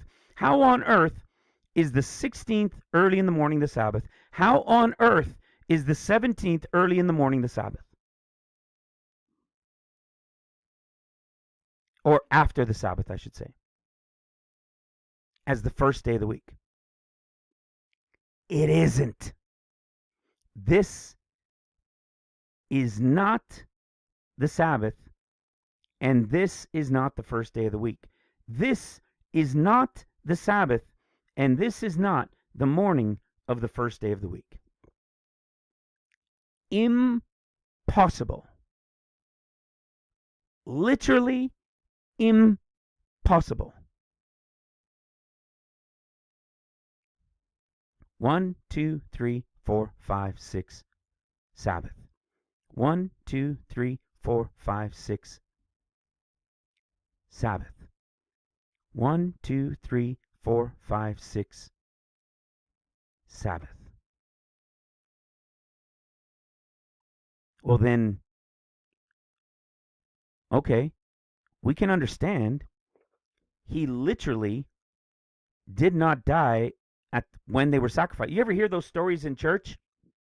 I remember hearing even some other great pastors online years ago saying that while they were sacrificing the lamb in the temple, right for the temple sacrifice for Passover, Jesus was hanging on the cross. I don't know what gospel they were reading, because he wasn't.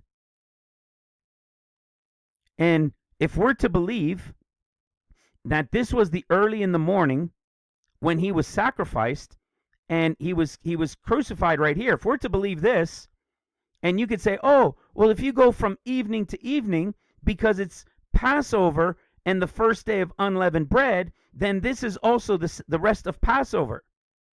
Oh, really? What did God tell us? What did he tell them? What did he tell them? You are not to leave any of it until morning. Remember that? You're to have it that night.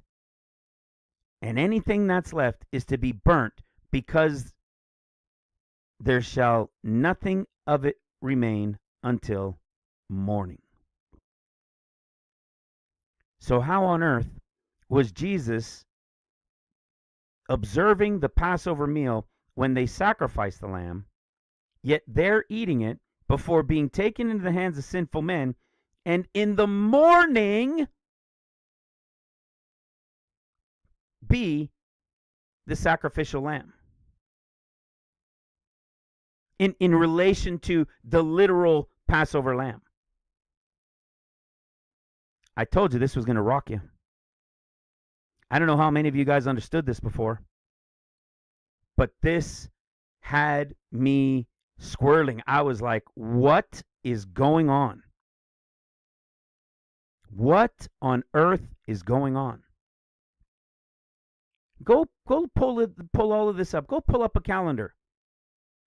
Pull up Passover week. Read the scriptures. This from here, from the beginning of sunset until the end of evening, is the Lord's Passover. Nothing can be left until morning.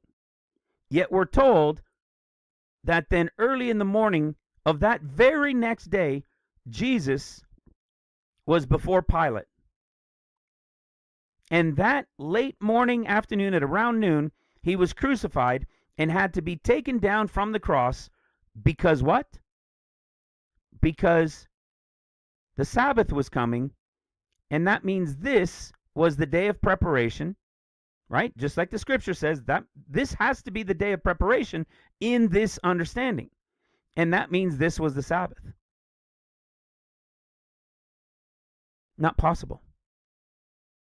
Because he resurrected on the day after the Sabbath, which means early in the morning after the Sabbath, it means he resurrected on the 17th. Which means this was the Sabbath. Bah. Sorry if I scared you. This isn't the Sabbath, guys. It isn't possible. You want to know what is possible? Remember what I was telling you guys? Remember I was explaining to you guys that the whole week is called Passover. The Feast of Unleavened Bread is the Passover. Did I make that up? Is it just me just spewing things? Or does it literally say, the Feast of Unleavened Bread drew nigh, which is called the Passover? Was Jesus killed at Passover? Yeah, of course he was. Was he killed at the time of the Lord's Passover? Absolutely, unequivocally, 100% no. He's eating the Passover. And John's gospel does not have the Passover that messes people up thinking that the Passover followed right away, when in fact, I just showed you was a different story from the sop to the two of them dipping in the synoptic gospels. So what does it mean? Well, you know what's interesting about the feasts? This is where suddenly some of us are going to be like, what? Now that makes so much more sense. And I'm going to prove it to you. Passover is in the evening of the 14th day. What comes with Passover? Unleavened bread. What comes after Passover? The Feast of First Fruits. We have had this conversation numerous times over the years to try and figure out where is the Feast of First Fruits and the resurrection of Jesus Christ. We have always bounced between here and here, okay? Or from here to here. Always bounced. In fact, I would have said here back then. So we always bounced thinking this was the first day of the week after the Sabbath at the time of his crucifixion. No! It didn't even dawn on me. And it didn't dawn on me because I didn't properly understand the feasts. But look at how much time we've been spending in the feast the past several months. This revelation because of the calendars. You see? So the question had always been, if this was the resurrection, then this, because I believe this was the Sabbath, and this was the Sabbath, and that's the Sabbath, and that's the Sabbath, that then if that's the Sabbath, this is the first day of the week. If that's the Sabbath, this is the first day of the week. So either this or this being the first day of the week at his resurrection was the Feast of First Fruits. But I always bounce back to where? I always bounce back to the 16th day. But we've bounced back and forth so often between the two. Why? Because it doesn't make sense. I have had this conversation so many times with my wife over the years in the bouncing back and forth. Ivan and I have had this conversation, and Ivan believes it's the week after where the Feast of First Fruits is. Have you ever asked yourself why or how the Feast of First Fruits is in the midst of the Feast of Unleavened Bread? Have you ever questioned that? How do you have the feast within a feast? That's the first red flag. You can't have a feast within a feast. And in fact, they're not even listed in it. Look at this. If the at evening of the 14th is the Lord's Passover, and it's also the first day of the 15th, because it's unleavened bread on the evening side, then guess what happens? If Feast of First Fruits is, if the Feast of First Fruits is supposed to be in unleavened bread, don't you think the Feast of First Fruits would have been mentioned in unleavened bread? Hello. Starting to make you question what's going on? Passover is mentioned with unleavened bread. Unleavened bread is actually called the Passover because the first evening of the 7 days that starts at evening is Passover. So if first fruits was supposed to be in the midst of unleavened bread, wouldn't it also have been mentioned? Yet we've been told Jesus is the Feast of First Fruits, and he fulfilled the Feast of First Fruits at his resurrection right here. Some would say right here, which means it would have been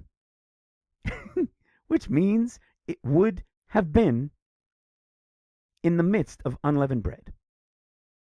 Yet we're told it's listed after unleavened bread. Which means what, brothers and sisters? If he wasn't that sacrificial lamb on literal Passover, which he wasn't, because he was eating it, and it had to be preparation day on the day of his crucifixion, because it was then followed by a Sabbath, this is not the time it happened. Oh, he ate the Passover meal. Satan did get indwelled. The devil indwelled Judas. But there were events that took place of being brought from one to the next, to the next, to the next, from one person to the next person. You want to know when the crucifixion took place? I want you to rewind and listen to what I just talked about in this. Because the events as we've been told them is impossible. I just showed it to you in the Gospels, and I showed it to you in the law. This is impossible for his crucifixion and resurrection. Was he taken after he had that meal at this evening at some point? Probably. But did he instantly go and the following morning get crucified? Not possible. Not possible. So then what happened? Well, let me show you a chart that I had our sister Tammy do for us, okay? We're going to go back to 2025, okay? We'll go back to April I should go back, I think. Oh, there we go. We're going to go back to this year, April 2025. Okay? Let's track this.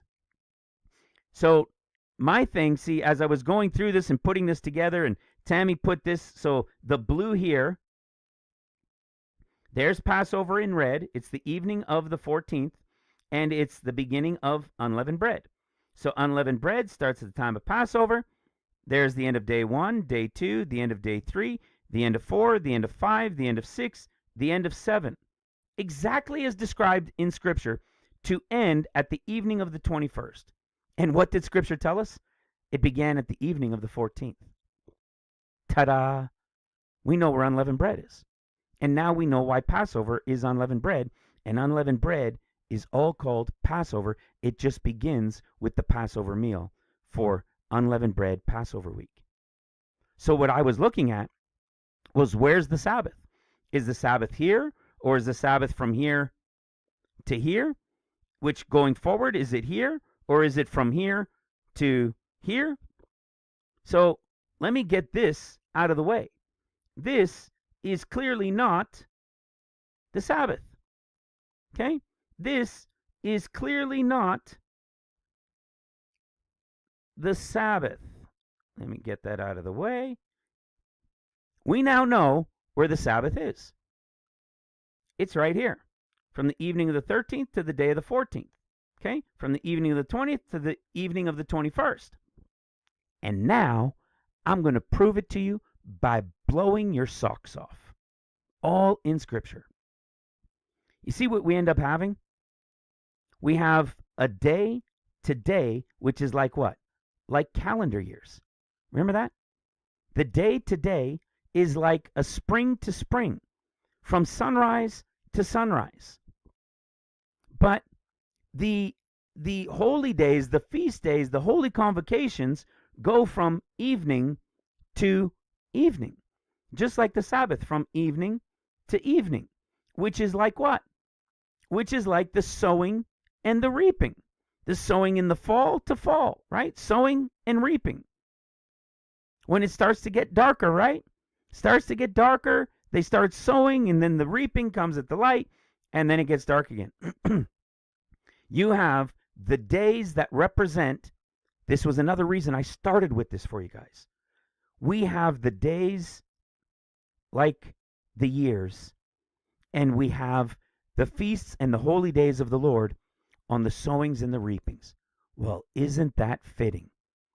Because the sowings and the reapings of the day counts from evening to evening are the same as the sowing and reaping of the year counts from a Tishri to Tishri. It's a mind blower, guys. But get ready, because the craziness is coming. There's our Passover, evening of the 14th. Unleavened bread begins. He ate the Passover. In that evening, maybe it was that evening he was taken, right? I think so. He went out that evening after the meal. He went and prayed. He was deceived by Judas. And we're to believe that this was the early in the morning. But without rehashing it all over again, I'm rehashing with purpose so that it sinks in and you see what's being said and you could track it. So all this calendar is this calendar of April, okay? But just so I could write on it. So look what happens. There's the end of day 1, day 2, day 3, day 4, day 5, day 6, end of day 7 on the 21st of Nisan at sunset. Okay? Just like we read in Exodus. The first day on the 14th day of the month at evening. You'll eat unleavened bread until the 21st day of the month at evening. Start eating it there. Stop eating it here. Well, I want to explain something to you. The first day portion is a holy convocation, and they're to do no servile work. And then on the 7th day, right here, on the day portion, it says the 7th day will be a holy convocation. See? In It's so awesome. In the seventh day is a holy convocation. You shall do no servile work therein. So right here, they're to do no servile work on this day. Are you ready for this? This day is what? This is the Sabbath, right? The Sabbath goes from here to here, right? Remember how the Sabbath went from here to here for Passover? This is where the Sabbath was. And then it was time for the Passover meal and the start of unleavened bread. There is no Sabbath at the start of Passover and unleavened bread. But on the very last day of unleavened bread, from the evening to evening, it's what? It's the Sabbath. It's clearly a Sabbath. And so if it's a Sabbath, and it's also a day of doing no servile work because it is a holy convocation, do you know what this Sabbath would be called? It would be called a high Sabbath, brothers and sisters. Hold on to your horses. Do we have scripture that tells us that after Christ was crucified, that not only was it a Sabbath, which we know, we saw it in Luke, we see it in Luke, in Mark, in John, and in Matthew. Mark was specific after the Sabbath, early in the morning on the first day of the week. Are you ready for this? Look what John tells us. Where is it? Watch this. John 19:31. The Jews, therefore, because it was the preparation, which means what? It was the preparation. It was the preparation. Let me show it again, just in our straight calendar. It was the preparation. So the Jews would tell you what? Well, this was their Sabbath, right? And it really was the Sabbath. Okay? This is also really the Sabbath, and it just so happened in April 2025 to be their Sabbath. It said that it was also preparation day. Well, if this is the Sabbath, and we know that this is their preparation day, see? There's the preparation day. There's the Sabbath. I'm going to repeat so you guys don't get confused. In 2025, in April, at Passover this year, it really did land Friday to Saturday, just by chance, okay? That means this was preparation day. Okay? This is the Sabbath. This is preparation day. It said Jesus was crucified, and it was preparation day. If Jesus was crucified here, and it was preparation day because the Sabbath drew on, and this is the true Sabbath that so happened to be the Sabbath in the month of April for the Jews on a Friday to Saturday, then that means Jesus must have been crucified here. You see how that's impossible, right? Because he was having the Passover meal. Well, what if we see that this is the Sabbath, right? This is the following week. This is, in April, this really was the Sabbath. Which means what? This was the preparation, was it not? This was the preparation. So Jesus would have had the Passover meal, maybe in that evening taken in the hands of sinful men, and in prison, and going from one to the other, until what? Until, here he is, all these times, he's being brought from one leader to the next, trying to deal with them, figure out what to do. And then what happens? He's brought early in the morning. Okay? Again, let's go to Mark's Gospel. We see it, I think it's in John and others as well. Straightway in the morning. Okay? Now, we also see in the morning in John's, excuse me, and elsewhere. So, if this was in the morning that Jesus was brought to be crucified, brought before Pilate, and decide which one to give away. If this was it, and he was crucified here, this is called what? The day of preparation. Okay? We saw it everywhere. Every gospel at the same portion calls it the day of preparation. And it was the day of preparation for what? For the Sabbath that followed.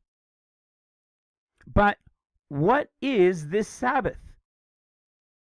This Sabbath is also the seventh day of unleavened bread from evening to evening, and at the evening right here, unleavened bread ends.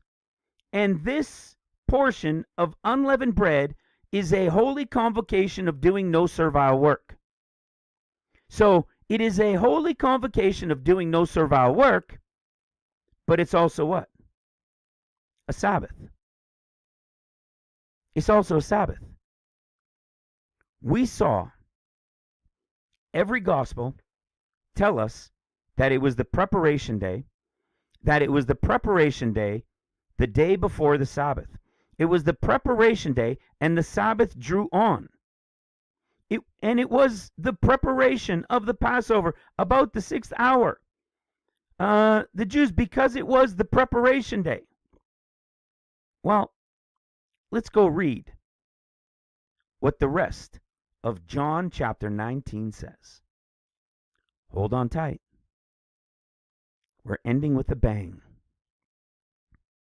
John 19:31.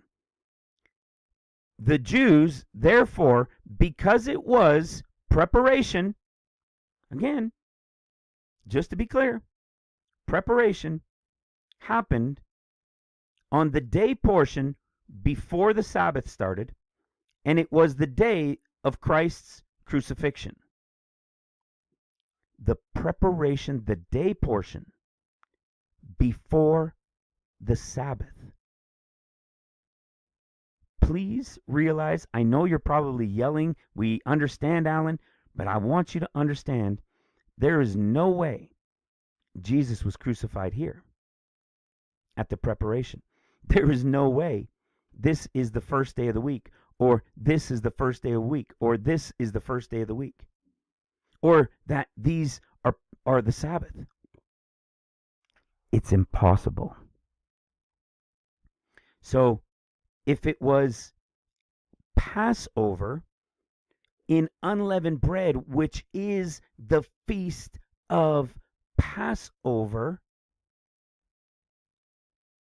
now unleavened bread drew nigh, which is called the Passover,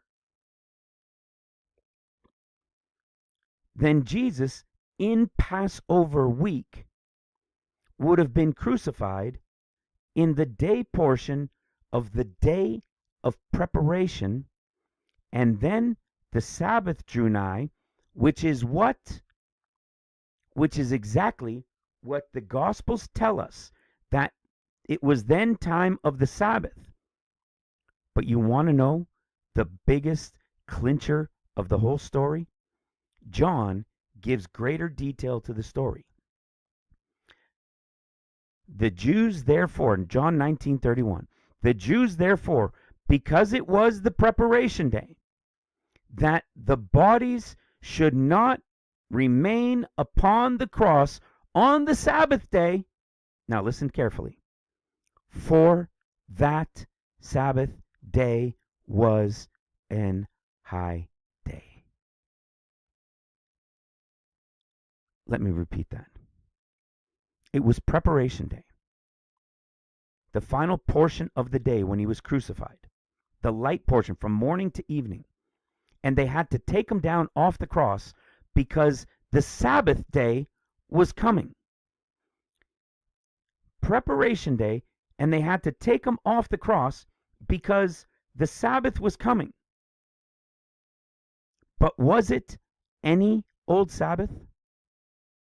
Nope. John is the one who adds the detail for us. For that Sabbath day was a high day. Do you know what makes it a high day, brothers and sisters? is when it falls on another holy convocation.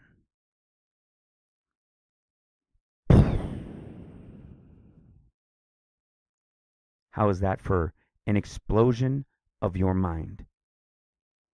What day is this, brothers and sisters? This is the 7th day of unleavened bread and the holy convocation, in the midst of a Sabbath, making it a Sabbath day after the day of preparation, the Sabbath day, and it is a high holy day because it lands within the Sabbath. It is a high Sabbath day. Brothers and sisters, at no point could it have ever happened in any of this right here. Do you understand that? Which means it would appear Christ was crucified on the 20th, put in the grave at sunset, at the end of preparation. It was Sabbath day and a high holy convocation Sabbath day that could not have happened at any of the other ones. And he was now in the grave from here through here, and he resurrected right here early in the morning. And what day would that be?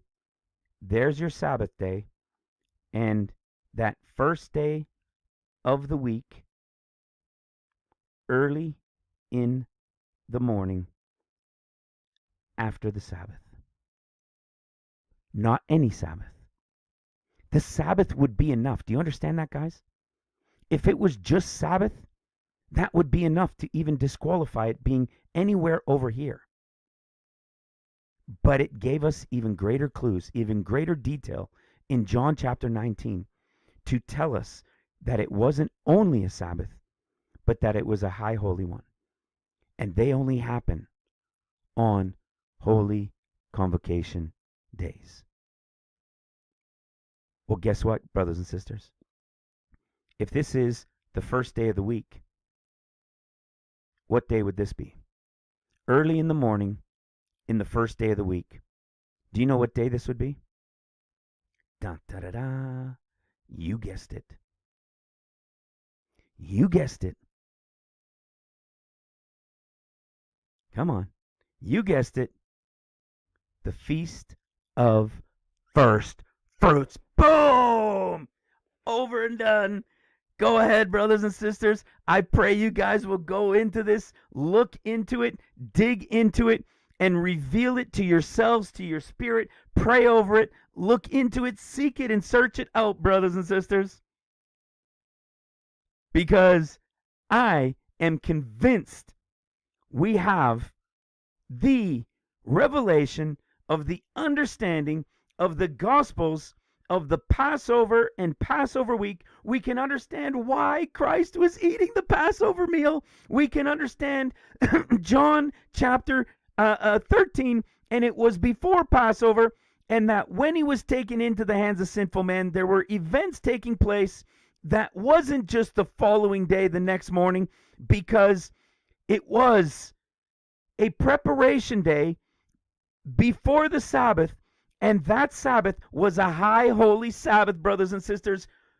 Luke, John, Mark, Matthew, in the revelation of the Gospels, all four of them together, proving out the understanding in the revelation of the crucifixion and resurrection of Jesus Christ and the true timing of the Feast of First Fruits, brothers and sisters.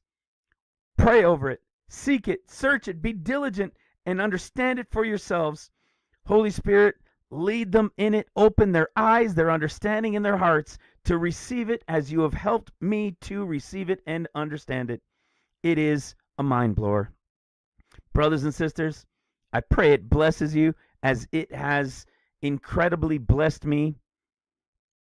God is good. His Spirit is unequivocally working in us and through us all. The books are opening.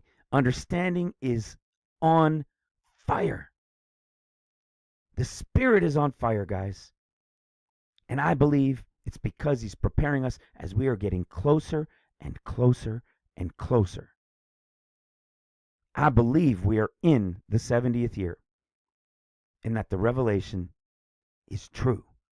We know it's true. We've proven it for 7.5 years. Now we've got another one to add into the mix. Absolutely mind-blowing. Craziness. I don't know if it's ever been done before. I've never seen it. And that's not tooting my horn. I know nothing except the Father wills it in the Son by the Spirit leading. And that means the same for you when you see these things and you understand these things throughout all the different teachings. Brothers and sisters, I love you. God bless you. God bless your families. We'll talk to you soon. Bye for now.